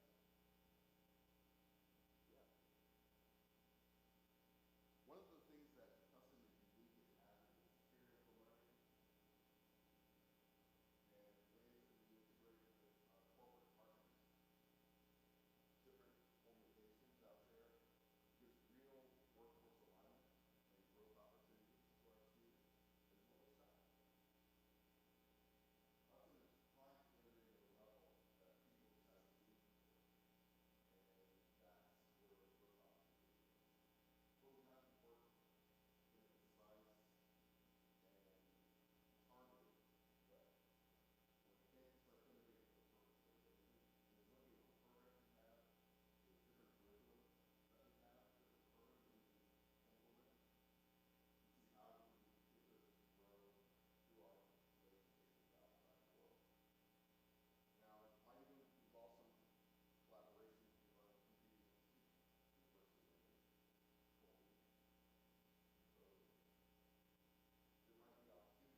much, Brian.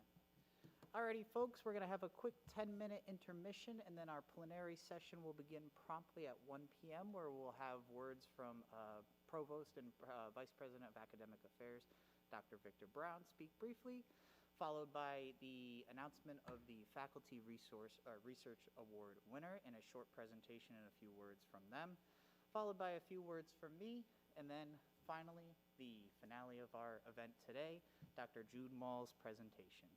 So thank you very much, everybody. I'm going to fiddle on my computer up here for a few minutes.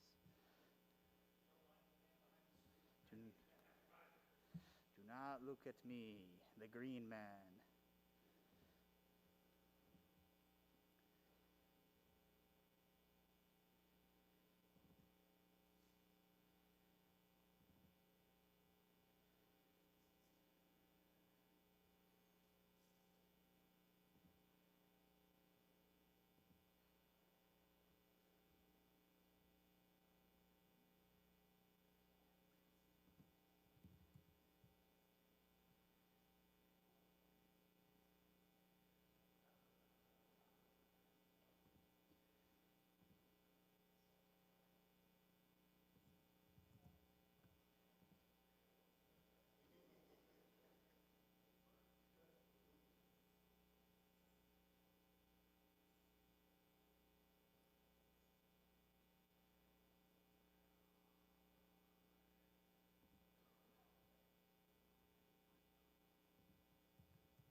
Good afternoon. Let's try that again. Good afternoon. Thank you. My name is Victor Brown, and I serve as Husson University's Vice President for Academic Programs. Let's try that again, because I'm making mistakes. I'm not sure why. My name is Victor Brown, and I serve as Husson University's Vice President for Academic Affairs and Provost. The President is going to join us shortly, but on behalf of President Koyogan, the entire faculty, staff, and students, it is a pleasure to welcome you to the Research and Scholarship Day. Today, we gather to celebrate the spirit of inquiry, discovery, and innovation that defines Husson University. Research and scholarship are essential to our mission as an institution. They deepen our understanding of the world, strengthen our academic programs, and inspire our students to think critically, ask important questions, and pursue new ideas. And we saw lots of that on display today as we look at the over 50 presentations that we had, both oral, poster, and other forms of presentations. The work presented throughout today's annual Research and Scholarship Day reflects the extraordinary talent, curiosity, and dedication of our faculty and students. The presentations we have experienced today have not only advanced knowledge in their respective fields, but have also strengthened our shared sense of purpose as an institution and as a community committed to learning, creativity, and service. Before we introduce today's keynote speaker, it is my distinct privilege to present the 2026 Distinguished Faculty Research Award. This award recognizes a faculty member whose scholarly achievements have made a significant contribution to their discipline and to the intellectual life of the university. The recipient is selected through a competitive process and by the recommendation of peers who recognizes the impact and quality of the nominee's work.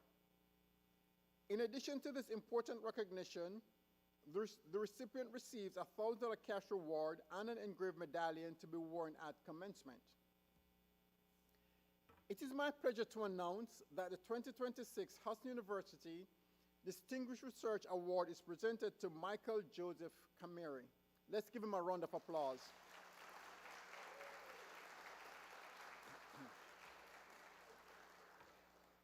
Dr. Kameri, a native of Massachusetts, has built a remarkable and multidisciplinary career spanning business, government, higher education, and research.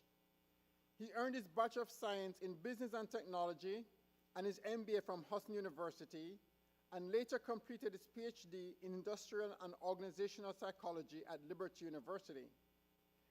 His doctoral research examined the relationships among personality, leadership, and organizational commitment.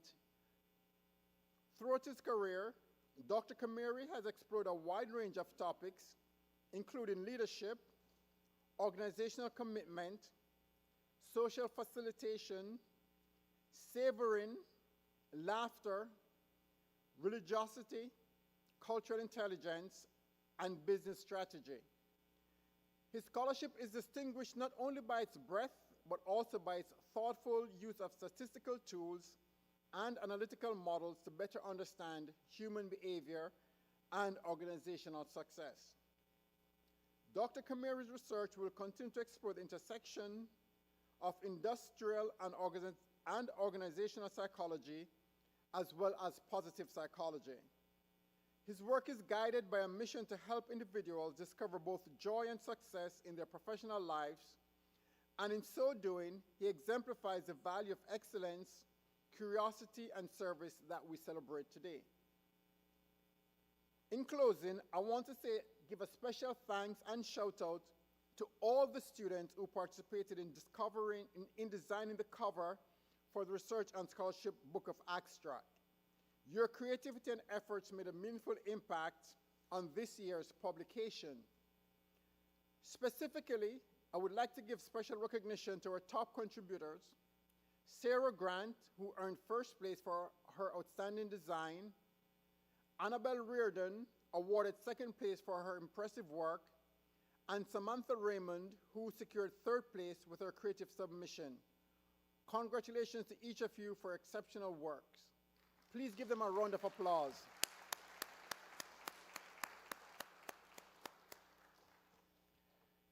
And special thanks to their professor who directed and supervised this competition. I would also like to thank and recognize the members of this year's Annual Research and Scholarship Day, the planning committee for their dedication and hard work in making today's event possible. Please join me in thanking Robert Brooks, Cody Edson, and Evan Wington Jones for their outstanding contribution to the success of this year's celebration.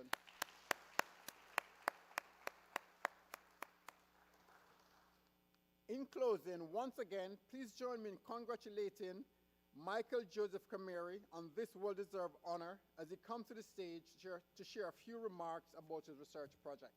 Dr. Kameri.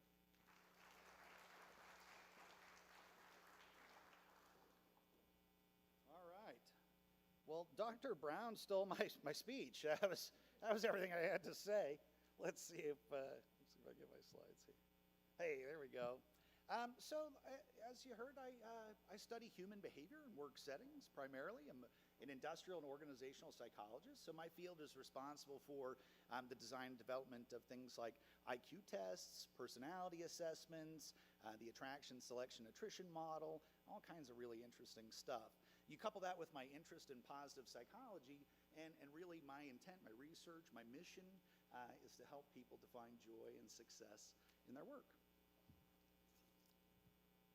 So this is a tattoo I got in Australia. I thought it would be pretty cool to put up here. While I was there, I was presenting at the International Congress of Applied Psychology on some of the research in my book, and I came up with this design. So the idea is on the IO side, the gears of work and what keeps things moving for us in industry, and then on the positive psychology side, the stuff that results in our human flourishing. Right? So the intersection of those two things is my favorite. So this involves making sure we have the right people in the right roles, making sure that we have work-life harmony, what the nature of our work looks like, is it aligned with our character strengths, all kinds of really fascinating stuff. So this is just some of my research that we heard about earlier. So things like personality traits are especially interesting to me. My dissertation explored which personality types and traits had the greatest propensity towards leadership and organizational commitment, and whether or not religiosity played a part. And so you always hope for something with statistical significance in your dissertation. And the crux of my study, we did not find any major statistically significant finding, other than that religiosity did have an impact on propensity towards leadership. And so those that possess religion in their life had a greater statistical likelihood of finding themselves in leadership roles. It was pretty interesting. This morning we had a wonderful experiment on social facilitation and whether we're motivated by positive or negative forces. And so we had some participants on the stage where we had them perform some action, and they received either applause or boos, and we recorded their results, and we look forward to publishing that in the near future. Dr. Bland and I do a tremendous amount of research together, and she shared a poster about our research on Gen Z today, where we explored what the preferences are from workforce in Gen Z. We recreated a study that's been done for nearly 100 years, and the results weren't that surprising. In times of economic downturn, our concerns revert to those of purely economic. And so there's a greater tendency towards wage and earnings right now than there is to things like finding our work interesting or looking for support with personal issues from our supervisors and things like that. And then cultural intelligence. Many of us are going to be going to Japan for a cultural immersion course over the summer. And so we've designed a pre and post test design to see if the cultural immersion experience increases our levels of cultural intelligence. We're pretty excited for that one. We'll be leaving, I think, the 18th of May, right? It's coming right up. Yeah. So traditional IO psychology, we emphasize things like performance and efficiency, industrial measures. I think of things like the Hawthorne studies, and we look for those measurable, tangible outcomes, often very quantitative. In positive psychology, I would say more qualitative, generally speaking, and this is where we look for human flourishing. So we put these together, and I focus on things like leadership, making sure that we're responsible leaders, that we develop good teams, we have appropriate succession plans, all that kind of stuff, right? It's the intersection of those two. So there are a lot of ways I try and incorporate research into the classroom as well. We start with the academic theories. We'll talk about the works of legends like Marty Seligman or Barb Fredrickson. And after we explore that, then we'll go into our own unique experience and how we can reflect on the content, usually through exploration of psychological scales. So we'll see how we relate to the information and how it makes us feel, usually through those psychometric tools. And then we'll group together in smaller groups to explore the research together, and then ultimately present on it in class. And in general, we look for those human-centered leadership skills to present in those projects, especially as they relate to topics like business strategy. It's one of my favorites. So summing it up, I look for awareness, right? Understanding who people are. Effectiveness by optimizing how they perform, and then leadership by cultivating how they thrive. So thank you very much for the recognition, and I appreciate your time and attendance.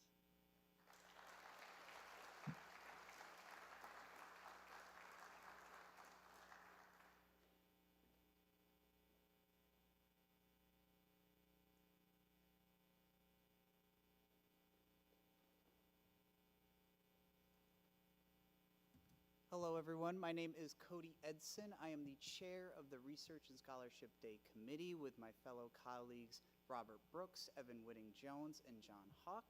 I want to thank you all for being here today. I really appreciate it. We had a great turnout, and I hope all of you had an opportunity to engage with all of the different presentations that we've had today, ranging the gambit from graphic design and packaging all the way to hardcore biology and chemistry research and everything in between. So again, thank you all for participating in today.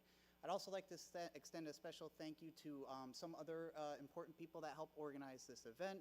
Carrie Beely, Renee Halley, of course, Dr. Victor Brown, Dr. William Lindblad, the former chair of the Research and Scholarship Day Committee, who laid a solid foundation for the past 15 years on what this event is for Husson, and was so kind to hand it over to me, and this is my first year running it. We've had some new inventions, lack of a better word, for this Research and Scholarship Day this year, so anybody has any feedback, you guys know where I am, office 230A in Peabody. We know I have an open door policy. Come find me and talk to me. And so lastly, I'd also like to acknowledge that Research and Scholarship Day is truly what defines Husson. Although I might be the chair of the committee, it truly takes a village to put on this event, and this event truly shows the community, not only ourselves here in the Husson community, but the community in the greater area, that we are a strong family and that we all come together to work together, to research together, innovate together, and continue to further the pursuit of knowledge and experiential learning here at Husson. Moving on, I'd like to quickly take some time to announce the winners for the poster awards. This year, we've added a second category for poster awards to provide all of you the opportunity to participate and have your voices heard, that being the People's Choice Award. And so I would like to announce that the People's Choice Award winner is, the authors Haley Salter, Amelia Morrison, and Haley McCoy with their poster titled Parent Perceived Barriers and Facilitators to Accessing Public Libraries for Children with Sensory Processing Differences. Let's give them a round of applause.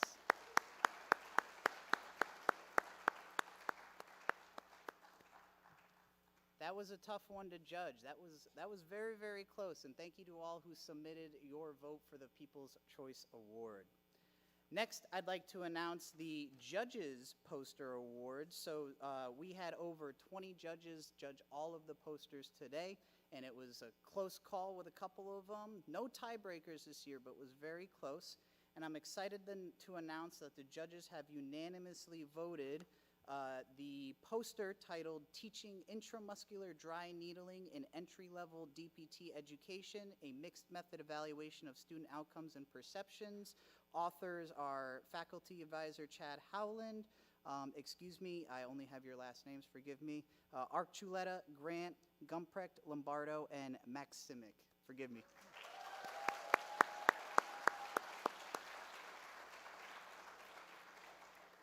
And so both of those posters will be displayed out front of the provost's office in the first floor of Peabody Hall for the next week or two. I forget the limit, but you will be able to view those posters further for the next couple of weeks if you haven't had a chance to look at them yet. So thank you again to all of the poster presenters and other multimedia presentations that we had today. It was very exciting that we got to see some new inventions for AI as well as VR and some other unique opportunities that are occurring in our School of Technology and Innovation. And with that, I would like to say a few words to introduce our guest speaker today.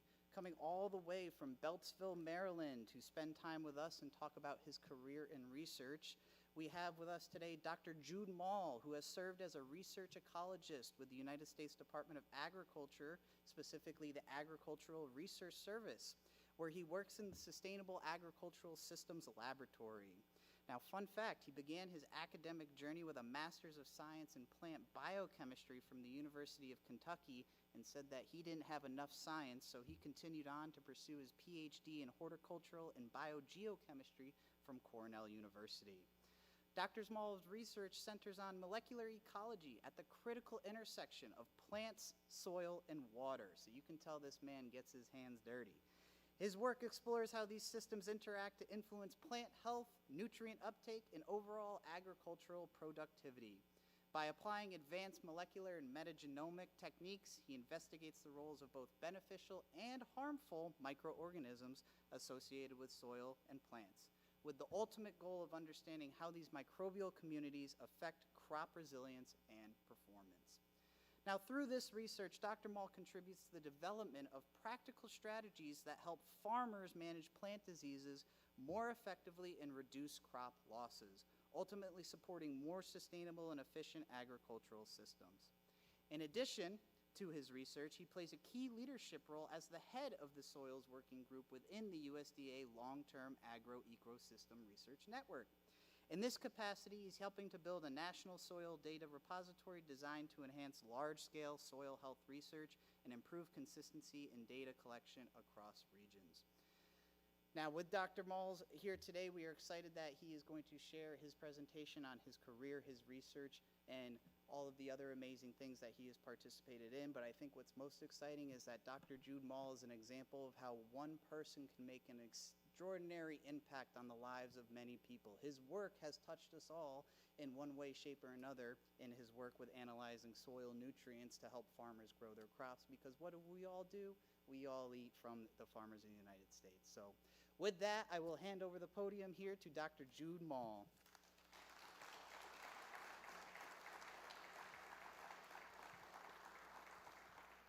All right, real quick. Pardon the transition. Pay no attention to the man behind the screen. We have here, go to full screen.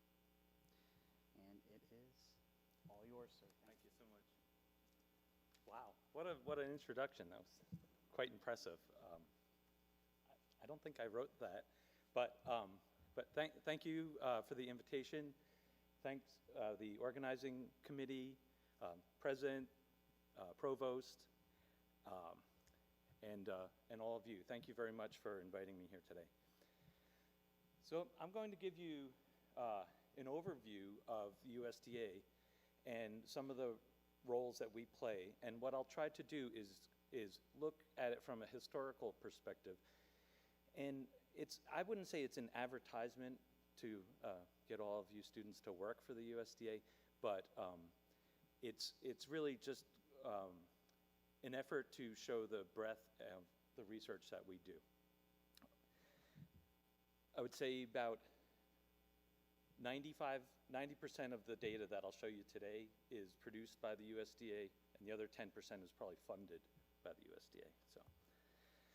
So an overview of the talk. I'm going to talk a little bit about the structure and function of the department itself, some of the challenges and the changes to agriculture over the past century.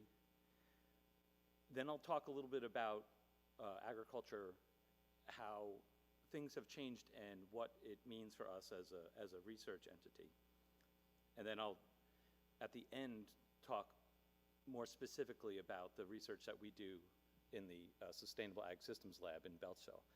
And in this talk, I have a lot of references, and at the end, I have a lot of the literature that I've talked about. So I'd encourage anyone, I have copies of the talk, and you can access it afterwards if you wanted to look into any of the specific details. And I'd encourage you, anyone, to just reach out and contact me if you are interested. So this old piece of parchment in the upper left is the Murrow Act, and that is what formed the USDA in 1862. And that was something that President Lincoln signed into law. And during that time, he termed the USDA the People's Department. There's Abe.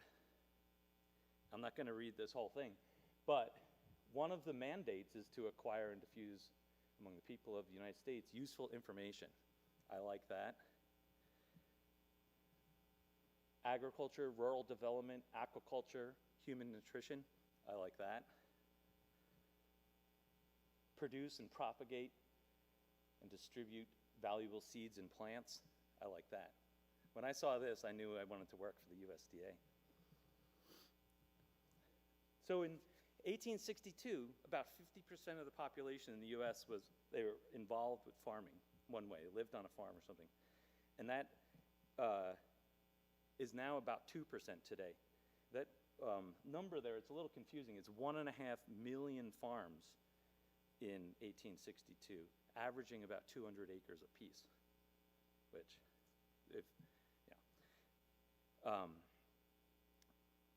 and the interesting thing about this was that the fact that so much of the population was directly involved with farming really lent a different characteristic to the connections between food and society. And so you could imagine if 50% of the population are farmers, probably you're related to a farmer at some pretty close in your maybe extended family. And today, there's probably very few of us that are directly related to a farmer. And so it does change our connection to the landscape. This is the kind of thing that we like in the government. No, big flow charts. But this is the department really in a nutshell. And almost everything above this blue line right here, this lower blue line, almost everything above that is political appointees. And then we've taken what's defined in the Murrow Act and really kind of broken it up into a few major activities: rural development, agriculture, aquaculture, human nutrition. And that's where these agencies down at the bottom, that's where we do our work. So you have rural development, and this is all within the USDA. USDA is we build the most roads out of any agency in the nation. Aquaculture, agriculture, so you'll see that it's distributed in different groups within the different agencies within the department, and human nutrition, both from research on how we produce the food that is the most nutritious for us, to also how we actually consume the food and how it affects our health and physical ability. So the Agricultural Research Service over here, that's the agency that I represent. And among all these agencies, we are 100% research. So we do research and we distribute that empirical knowledge to many other agencies, land-grant universities, industry, and to carry out those findings. And these are some of the departments or the agencies that we interact with in terms of distributing information that then gets passed on to farmers or folks, citizens. Okay. So changes in U.S. agriculture. Hopefully you can see that. So this is from the beginning of the USDA until, well, a few years back. And unfortunately, there's a quiz. Okay, so the room's probably big enough, so I can't see any hands or anything like that. But if you have any idea what A, B, C, or D might be in terms of what's happening in the trends, I'm not going to make you suffer here. You can call it out. Any thoughts? Anything here? I know, we just met. That's okay. So A was the Homestead Act. And so when Lincoln signed the Monroe Act, there was accompanying legislation that opened up the West to essentially give away land, 160 acres apiece, and many people acquired multiple tracts of 160 acres. And so you see that exponential rise in number of farms. And so B, we have this long flat line. So the number of farms are increasing exponentially, but the average farm size is not. And B, that's industrialization. So once the gas tractor was invented, you could farm more acreage. And so that's what is responsible for the next rise. C, the Great Depression, when it first happened, people left the cities and went to the farms. And then the New Deal, people left the farms and went back to the city because of all the social programming that was happening that was preferentially focused on urban centers or based out of urban centers. And the United States government doubled in size on that little downturn right where the word farms is pointing. So a lot of people moved out of or off the farm back into the city, and that began a trend that has happened until the 70s or 80s. And C is really just pointing at that little splaying of those two lines. And I made that term up, the Gates effect. But basically what that's saying is average farm size is getting bigger and number of farms is getting smaller. And that's because of single ownership large farms, like mega farms. And here's a picture of the Columbia River out in southern Washington. This, just north of the river, is a 100-circle farm. Each of those circles is 140 acres. And that's Bill Gates' farm, that part up there. And what does Bill Gates grow?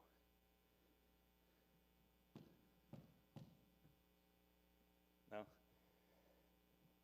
Potatoes. That farm produces millions of pounds of potatoes a year that go into French fries.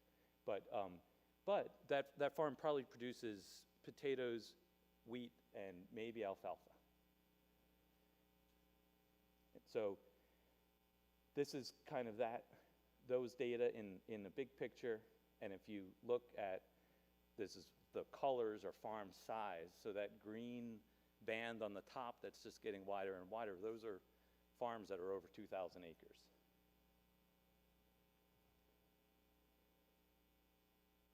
This is pretty impressive. Standing next to one of those combines is impressive in itself. I mean, the wheels are over 6 feet tall. And there's 24 of them there. And they'll run day and night through this whole landscape, and they're contracted by farms, and they'll just move down literally across the state. Or they actually move up the state because they go from the south to the north. As harvest is happening in the south, it's still colder in the north. So all these contractors just move from south to north with giant operations like this. But this is where our food comes from, our soybean. That was soybean. Okay, so farm consolidation, it appears to be efficient. And all of this that you see are years and years and years of innovation and mechanization, automation, so we can do this, produce more with less. And so what you see here is that the large-scale farms are producing almost 50% of the sort of production and representing a very small amount of the total farm, total number of farms. And it's very profitable. Well, I wouldn't say very profitable. It's profitable. The farms that reach a particular threshold can gain the value of efficiency of scale. And not only with things like the combines there, but the markets themselves lend themselves to sort of commodity trading and sort of being a big player in the game gives you sway over sales.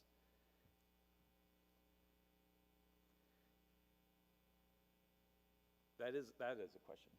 So do people know how majority, like 80% of the soybean and corn in the US?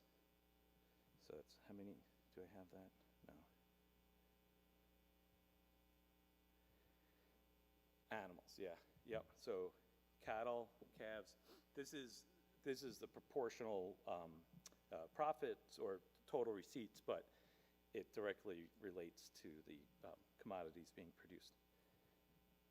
And this is what it looks like in terms of millions of acres. This just blows my mind every time I think about this, that every single year we plant about 80 to 90 million acres of soybean and 80 to 90 million acres of corn. And so when you hear about researchers in industry or USDA working on these big crops, it's because even though we produce very efficiently, incremental differences or incremental increases in the efficiency or the disease protection or the sustainability, however you want to measure it, incremental advances in that can have huge impacts on our landscape. So for example, as we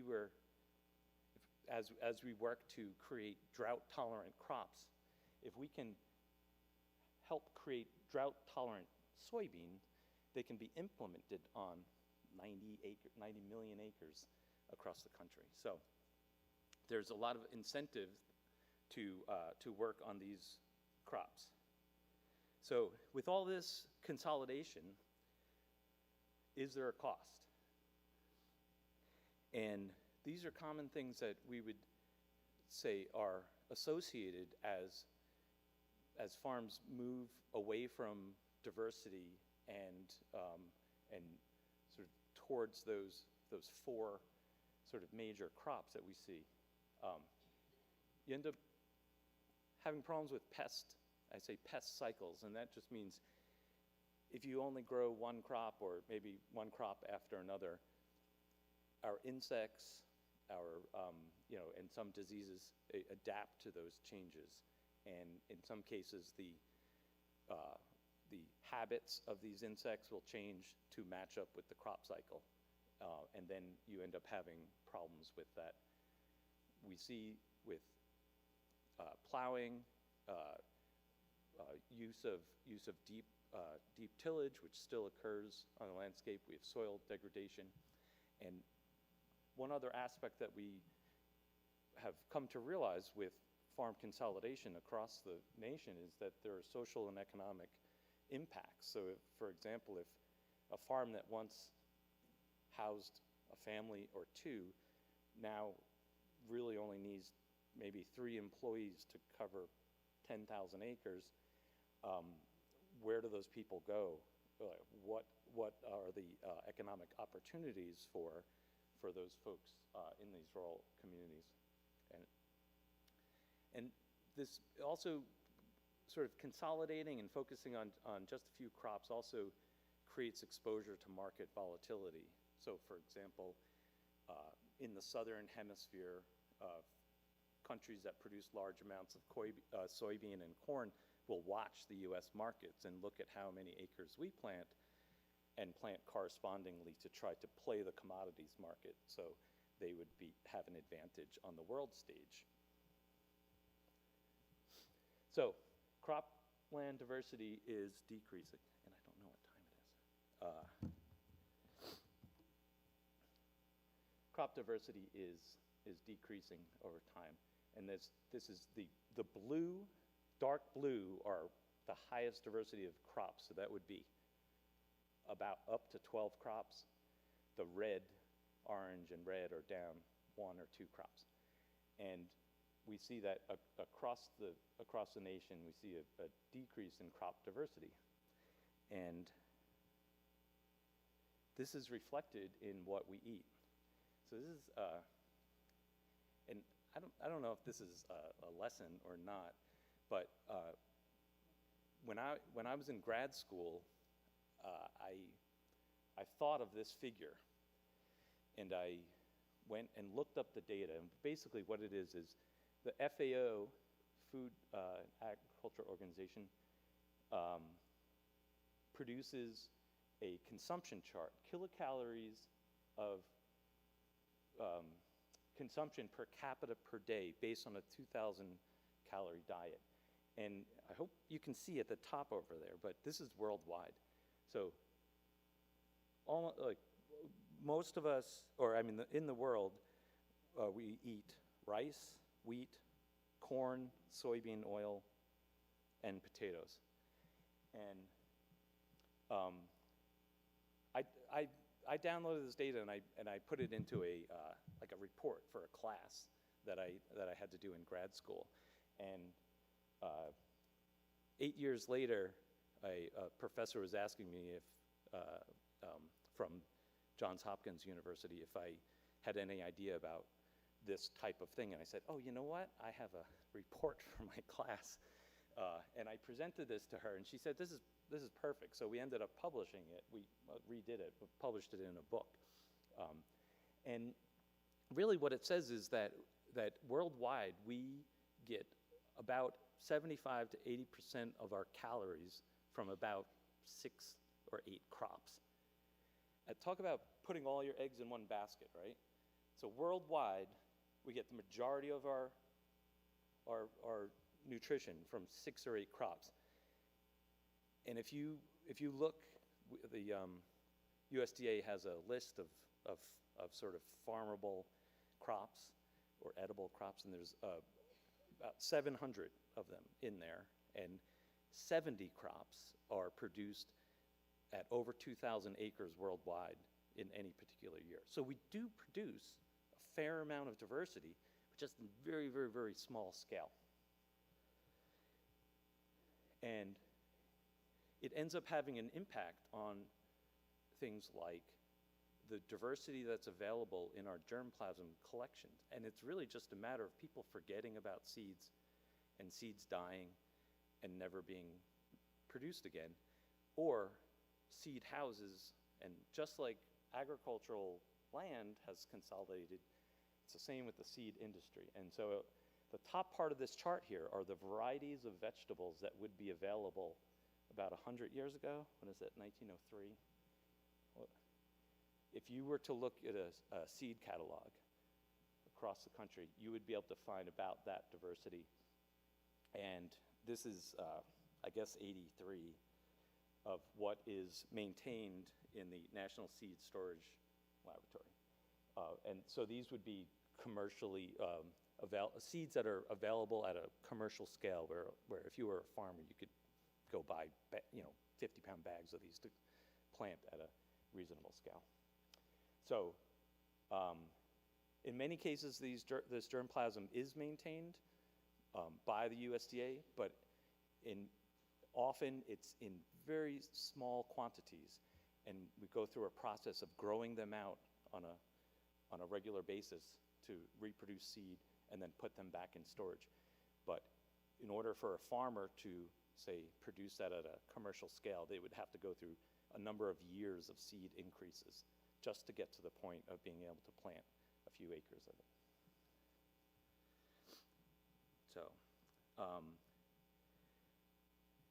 So in some cases, this has been the model for some of this consolidation, and what it does is it sometimes presents one entity as responsible for multiple steps in the food production system. So it turns out to be very efficient and beneficial for production and distribution of food, but it can be problematic when there are either issues with the underlying market approach that the entity has, or if there's other problems that interfere with this consolidated vertical integration approach. So, with all of this information about consolidation and loss of diversity, if we look at the ecological side of agriculture, or where ecological theories and concepts about how plant diversity impacts the resistance and resilience of the, for example, the soil food web, we know that highly diverse plant systems are more resilient to changes in temperature and water. And if we replicate this in an agricultural setting, meaning we have a high diversity of crops in a system versus a very low diversity of diversity in the system, we see the same effect on net primary productivity. And so that's what you'll see. I keep looking up there. But this is corn grain yield, soybean grain yield over time. And you see that slight increase despite all the variation. And this variation up and down is the seasonal variation that we see in productivity. And that's real. That line going up is effectively it's the effect of genetic improvement on soybean and corn. So either through disease resistance or through yield improvement. And what we see is, despite this yield variation up and down, the systems that have more crop diversity in them are higher yielding in the down years and higher yielding in the positive years. And so these ecological,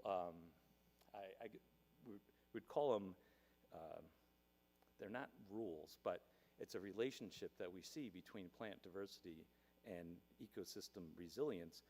It appears to be happening in agricultural systems where we are purposely choosing the diversity to go into the system. And so what does that look like in a practical means?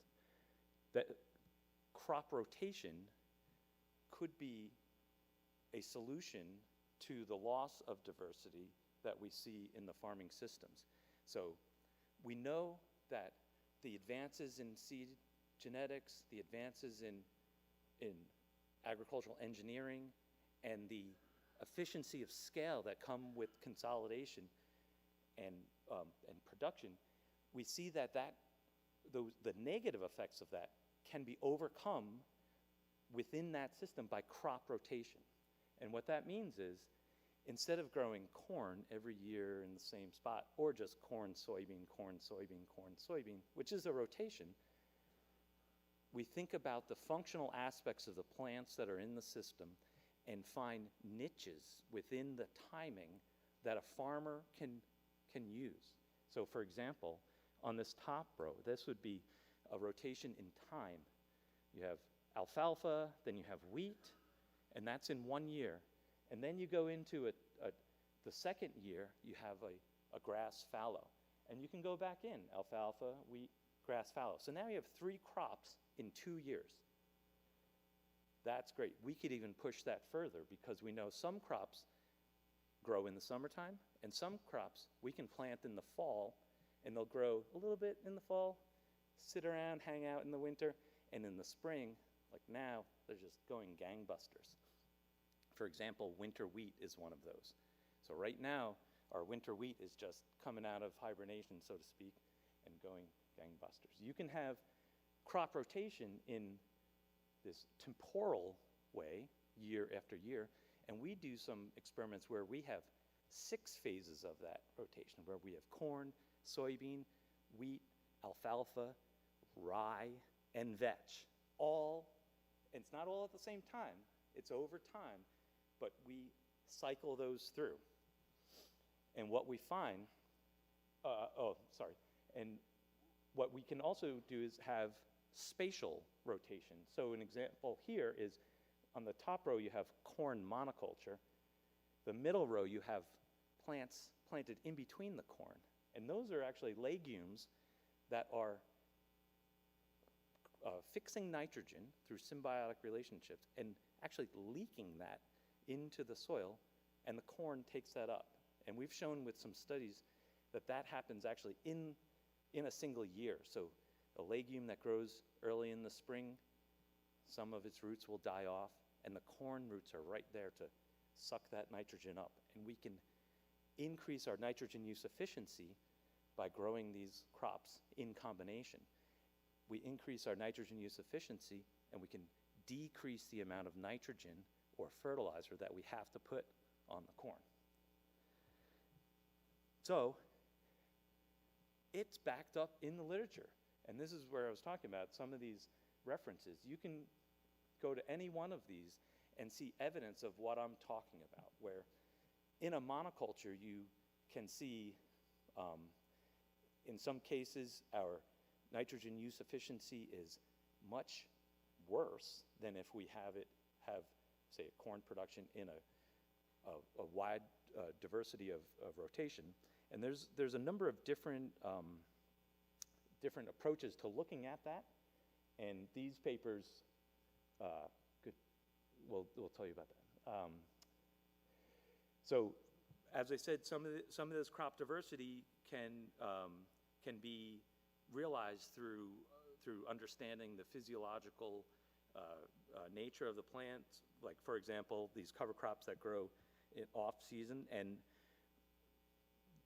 we see such a strong impact of having diverse crop rotations that in many cases where we've done studies close to the Chesapeake Bay, we show that nitrogen and phosphorus leaching into the bay off of these farms can be reduced by, in some cases, 80, 90%.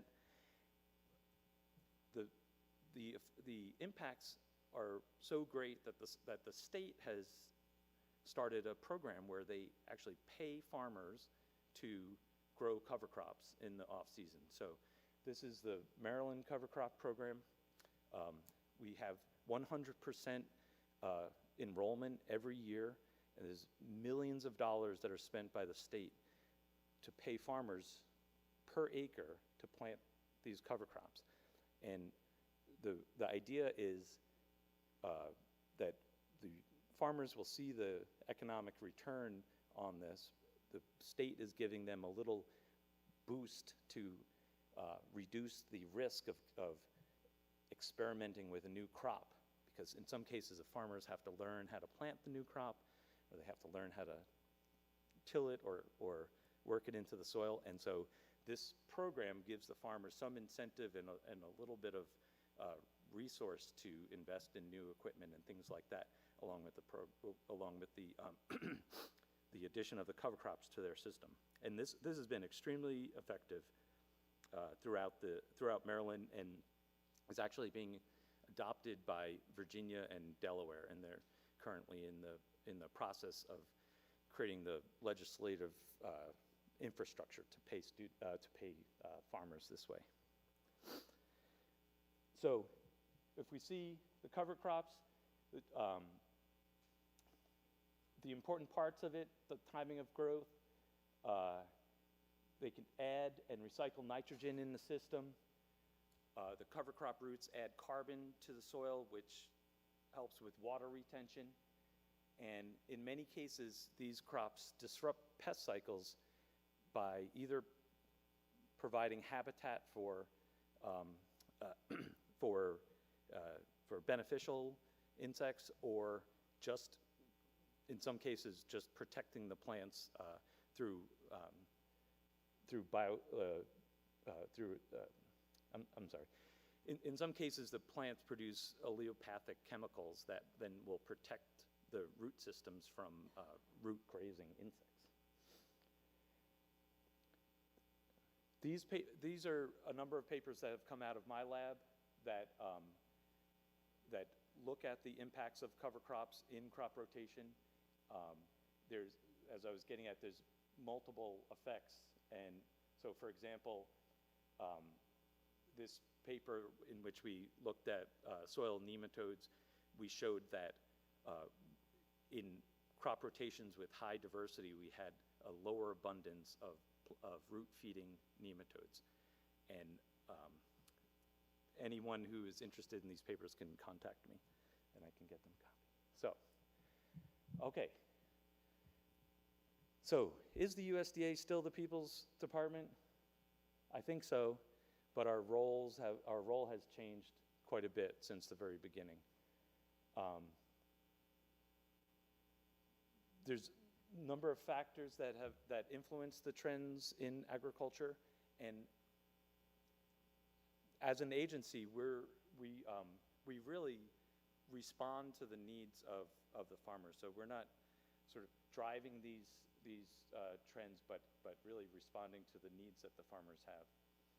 So as farmland consolidated and diversity has decreased over time, it's changed the crops that we grow and the foods that we eat, and that then changes the research objectives that we have. And continued improvements in selection, genetics, and ability to integrate high diversity rotations is a way that we can push sustainability forward with some of these very high production systems. And that's all I have for today. Thank you very much.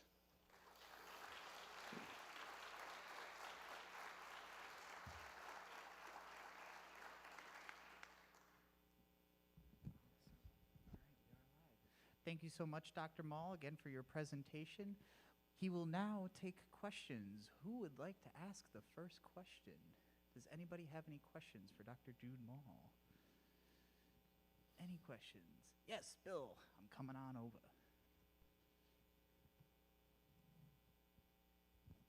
So I've seen where some of the farms, the larger farms or whatever, are not tilling the soil as much, and that they are having, other grasses and things like that grow. Is that similar in terms of the degree to which you improve nitrogen retention and things like that? Or is it because of, trying to reduce the amount of soil that gets blown away, or is it just a combination of the two? So there, no-till agriculture is one approach in which you don't till the soil, but in order to plant the crops, or you have to kill what's there. So generally in no-till, herbicides are used to kill a crop without disturbing the soil, with the strategy of quickly planting your next crop. So that's one approach, and it's unfortunately, with the advent of no-till, herbicide use has increased. So it may be a trade-off where you save the soil from erosion, but you're adding more agrochemicals to the system. So what is the biggest risk? And that's one of the I would say very important issues that we deal with, is that when these are not our farms. This is a very interesting aspect of agricultural research, is that we're doing this service for people who own their land. It's their choice to do this, and we don't do policy. We don't tell people what to do. all we do is provide the data, sort of provide the information. So no-till is very effective at preserving soil and in some cases increasing production, but there are then trade-offs that you have to deal with, and in some cases root disease is worse. Weed pressure, so how do you get rid of the weeds, herbicides? So there's trade-offs that come with it, but there's some pretty innovative farmers out there who then use hybrid systems where, and what we've found, some of the most effective systems is you do no-till for maybe 6 years, and you're building soil and building soil, but you're also building weed seeds in your soil. So then you time your tillage perfectly to kill all the weeds that are there, and then start your cycle over. So there's some different ways to approach it, but yeah. Good question. Thank you for your question, Bill. So thank you for your presentation. One of the things that we hear about is the forever chemicals and PFAS on farms. Yeah. And I was wondering if there's any research that you have done or that's in the literature that sort of says that, okay, this way to rotate crops or this way to do this sort of decreases the amount of PFAS either in the soil or in the fruits and vegetables. Very good question, very timely. Part of the reason I'm here today is because I'm working with Dr. Peterson at the USDA Orono location to develop a PFAS Center of Excellence that would address these exact questions. Now, I will tell you that we are if you look at the literature, we're in the beginning phases of understanding the fate and transport of some of these chemicals. As you probably know, PFAS and forever chemicals refers to a large family of thousands of moieties of these highly resistant chemicals, and you could imagine that the biological systems interact with them very differently. So I will tell you this, that there's research being done in the USDA right now that is showing that there are differences in uptake between different families of crops, and that there are underlying differences in genetics that may result in greater or less uptake. And what that is saying is people have gone out and just planted, tested that. What it says to us as researchers is the fact that we see a difference in uptake or partitioning between plant parts, it gives us an opportunity to then design research questions to understand the underlying mechanism for that. So I'll say that's where we are. There's lots of unknowns, but we're currently actively doing research at multiple locations across the United States on those exact questions. So stay tuned. Thank you for your talk. Question: if I am a Husson student and your presentation has really piqued my interest in USDA research, what opportunities are there for undergraduate, like internships or RUs, or how can I get involved and experienced with the sort of work that you're doing? So I would say search for Agricultural Research Service, USDA Agricultural, in your area, and you'll find folks nearby who are doing work in lots of different areas. I'm going to give you an acronym. I can't write it up there, but ORISE is a program, O-R-I-S-E, is a program run by the Department of Energy that facilitates internships and opportunities. And the USDA is a participant in the ORISE program. That's another way you can do it. So In addition, find, research, if it's primary research you're interested in, and I think most scientists, 99% of the scientists who are involved with a paper would love it if you called them and said, I really liked your paper. Like, when someone calls me up, I'm like, yeah, like, I can't believe that. But anyway, don't be shy about reaching out. Like, maybe half of science is communication and making connections, and so that wasn't a really great answer. I wish I just had a website I could put up there, but yeah, contact local people, look for papers, and then this ORISE program is another opportunity. Yeah, so for crop rotation, is there a certain pattern of species that has shown to have more crop yields than other patterns? Like your example, is alfalfa, corn, grass, like the best model to use?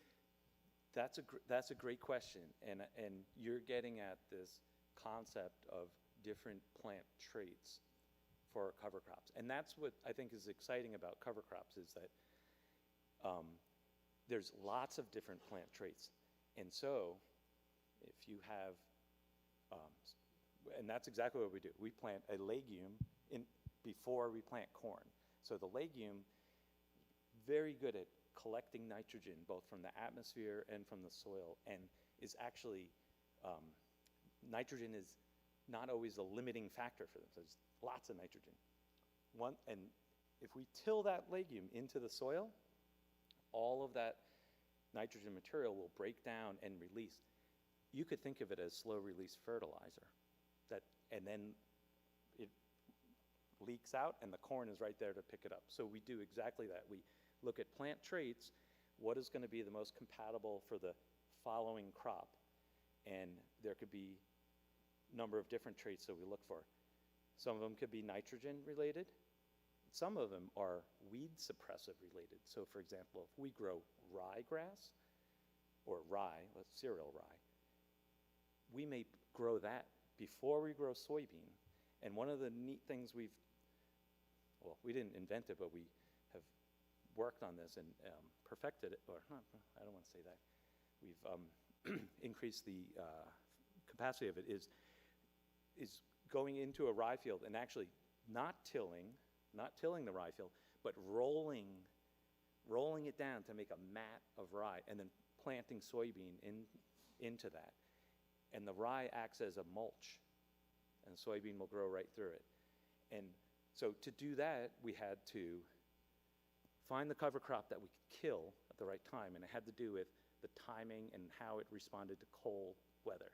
So we found the right crop. Then we had to work with agricultural engineers to create a planter that had a bigger knife on the back of it so it could cut through the rye. And then we had to build a seed distribution system that worked on vacuums, and it could deposit the soybean seed in that little spot. So we effectively used a combination of plant physiology and agricultural engineering to reduce herbicides. And by looking at the traits of these crops and how they would fit in. But it's a very exciting area of research because there are so many potential cover crops, and there's lots of different windows they can fit in. So. Thank you very much for your presentation today. My question is a big picture question, I guess. There's been a lot going on in the world with agriculture over the past year. Tariffs impacting soybean markets, increasing fertilizer costs, droughts and other extreme weather events impacting farmers. And so my question is, your work is applicable to sustainability and resilience, and so I know that that your work doesn't directly affect policy, but what is the connection between the research arm of the USDA and those broader political, economic, environmental uncertainties that are affecting farmers in the U.S. right now? Yeah, that's that's a tough one because we really don't do policy. We're forbidden, and my boss is in the room right here. But you know, in some ways, I don't want to say it's out of my league, but we don't do it. In some ways, I feel relieved. You know, like sometimes I do research and I say, this should be a rule. I want this to be policy. And you don't do it. You have to work through these other agencies or work through your local state Department of Agriculture and let them do it. So in a way, because we're a research agency, we're insulated from that. And I think that's kind of important because I don't have a politician coming to my door and saying, you know, it would be better if your message was like this, and or don't publish this because it might affect that. We're kind of insulated from the political side of it. Not that we don't care and worry about it, but I think as far as the maybe the political effects on us are not very evident in the sense of the output of our research. So sorry if that wasn't a very good answer.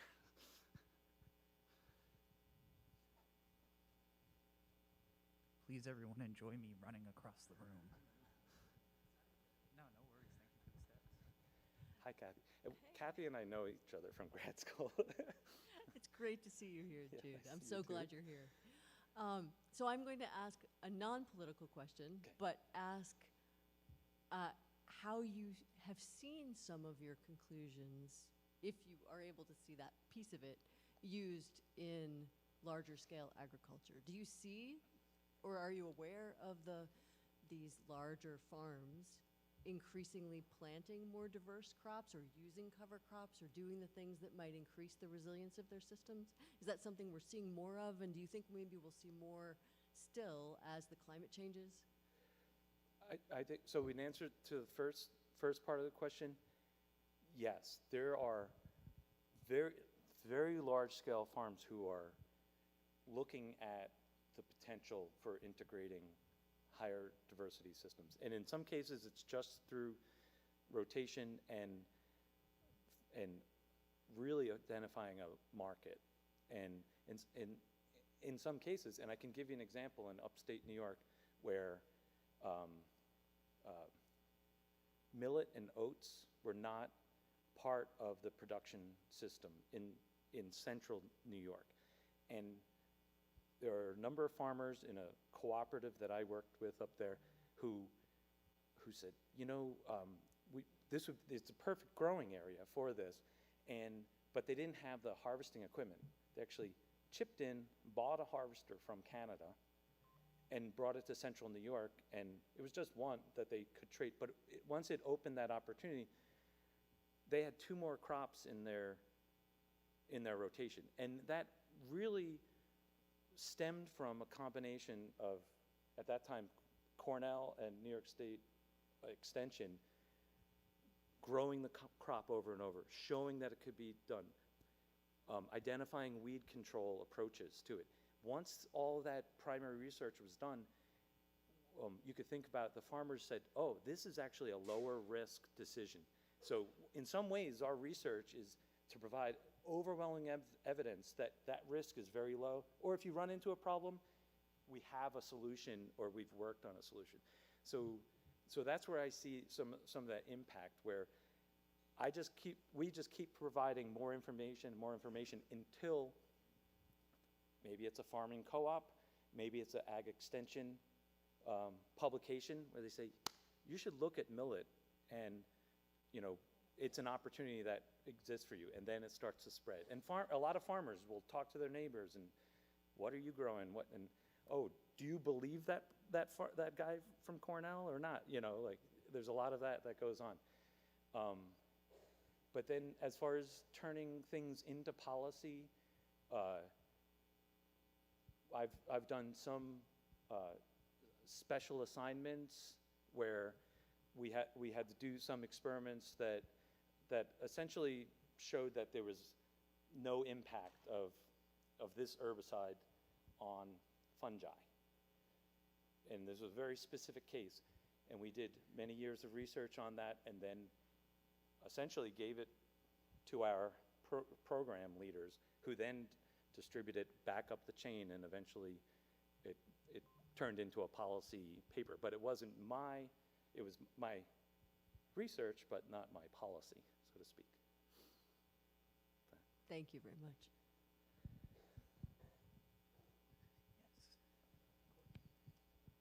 Thank you. So you spoke to, the rise of the monocrops, the lack of diversity in these commercial markets. Yeah. At the same time, we saw rise of crop yields. But then you speak to these methods where you are creating diversity and mixing crops. Are we like risking sacrificing higher crop yields by making the collection process more complicated by mixing them all together? Yeah, in many cases the crops are not grown for harvest in mixtures like that. But that example with corn and the legume, they're at two different heights, and the combine doesn't care about that. But the broader question of are we increasing complexity, managerial complexity? Yes, we are, and that's part of what we have to overcome as scientists to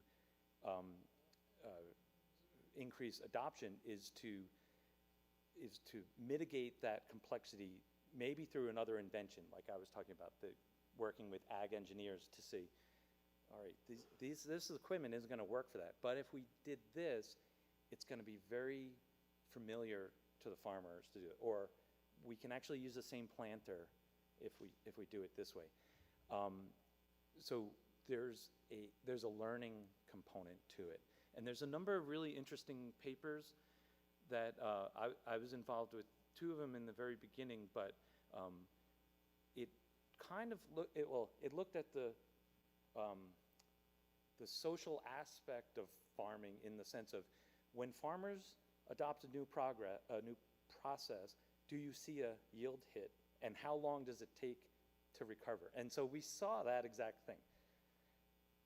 Okay, farmer A, you are going to use they wanted to use cover crops that year, and it took them, they didn't plant it quite right, and they got into the field late, and their yield went down, and so for 2 years or 3 years, the yield went down, and then it came back up, and they started to realize the benefits of it.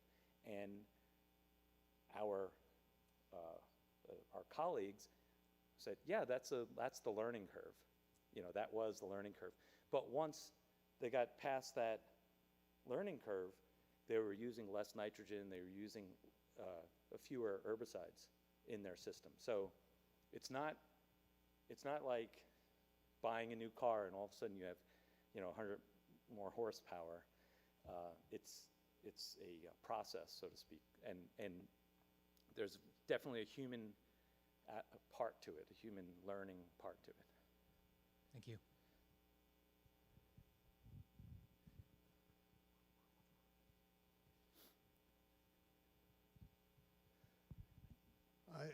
I don't really have a question. I was going to make a point. Is that I grew up working on my uncle's farm in the Palouse in Washington State, and one of the things that is interesting that you point this out, that he started over the years, I saw him starting to mix legumes with white peas and barley and wheat, and then changing the wheat up in there. So there's a 4-year rotation, and the wheat is the primary source of income in the Palouse. And over the years, I thought it was interesting that we had to get bigger and bigger combines because the yields were getting up in 180 bushels per acre. And the small combines couldn't make it across the field before they had to stop. So, it's interesting that, and to kind of reiterate your point, that we had to change the equipment. The other thing on the combines was how they spread the chaff at the end. instead of, it used to be just a row, and they started spreading it out, which acted as the cover crop. So just to sort of support what you're saying. Yeah, that's a really great point. And sir, what sir is talking about is if you do grow a cover crop or maybe even a larger crop, and you have all this biomass on the field. In the past, when the combines would go through, they'd leave everything, all the non-bean or non-seed part in this sort of row.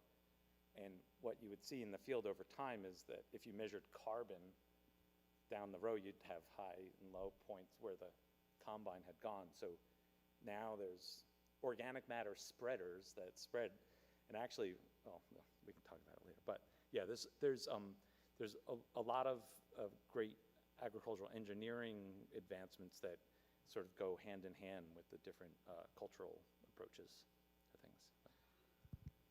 Awesome. Thank you, everybody, for your questions. We have time for one final question from the Triple M. And for those of you who don't know who the Triple M is, that's the masked man with the microphone, aka me. Dr. Jude, my question for you is, given the recent Artemis II mission and NASA's goal of having sustainable living conditions on the moon, have you or your team been tapped by NASA to help develop the agricultural processes for growing products on the moon? No, we haven't. But do you have any comments about agriculture on the moon? It's cold in space. Yeah. What was no, I think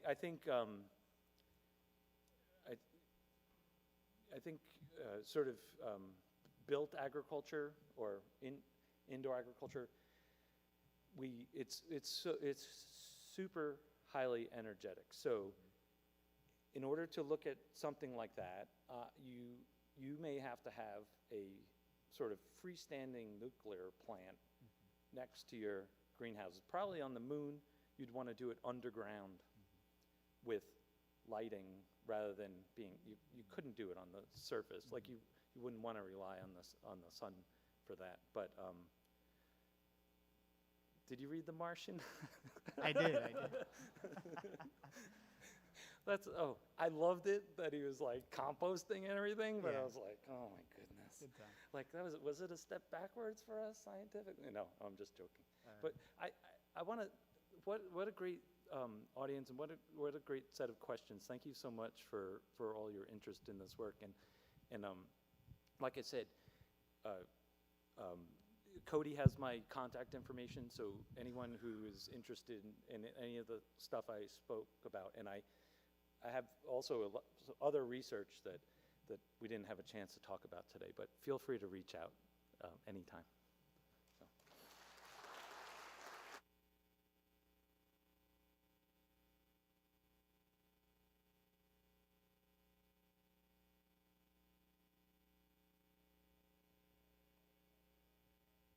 Thank you, everyone, again for attending the 16th Annual Research and Scholarship Day here at Husson University. We appreciate all of your engagement and participation. Again, if anybody would like to connect with Dr. Jude Maul after today's event, please reach out to me. At this point, I think everybody knows my contact information, edsonc@husson.edu. And for the poster award winners, you will be contacted separately after the event. Also, be sure to check out their posters being displayed in front of the Provost's office for the next week. And then also the design cover submissions for the abstract booklet will be posted to the Husson repository, as well as all abstract and poster presentations for viewing on demand after today. Thank you to all presenters, advisors, and all guests for today's event. Thank you. Have a great evening. Get home safe. And don't forget, today's only Thursday. We still got one more day of school. I'm looking at all my students. Their class is tomorrow. We still have class. Thank you, everybody. And thank you to everyone on the YouTube if it's still running.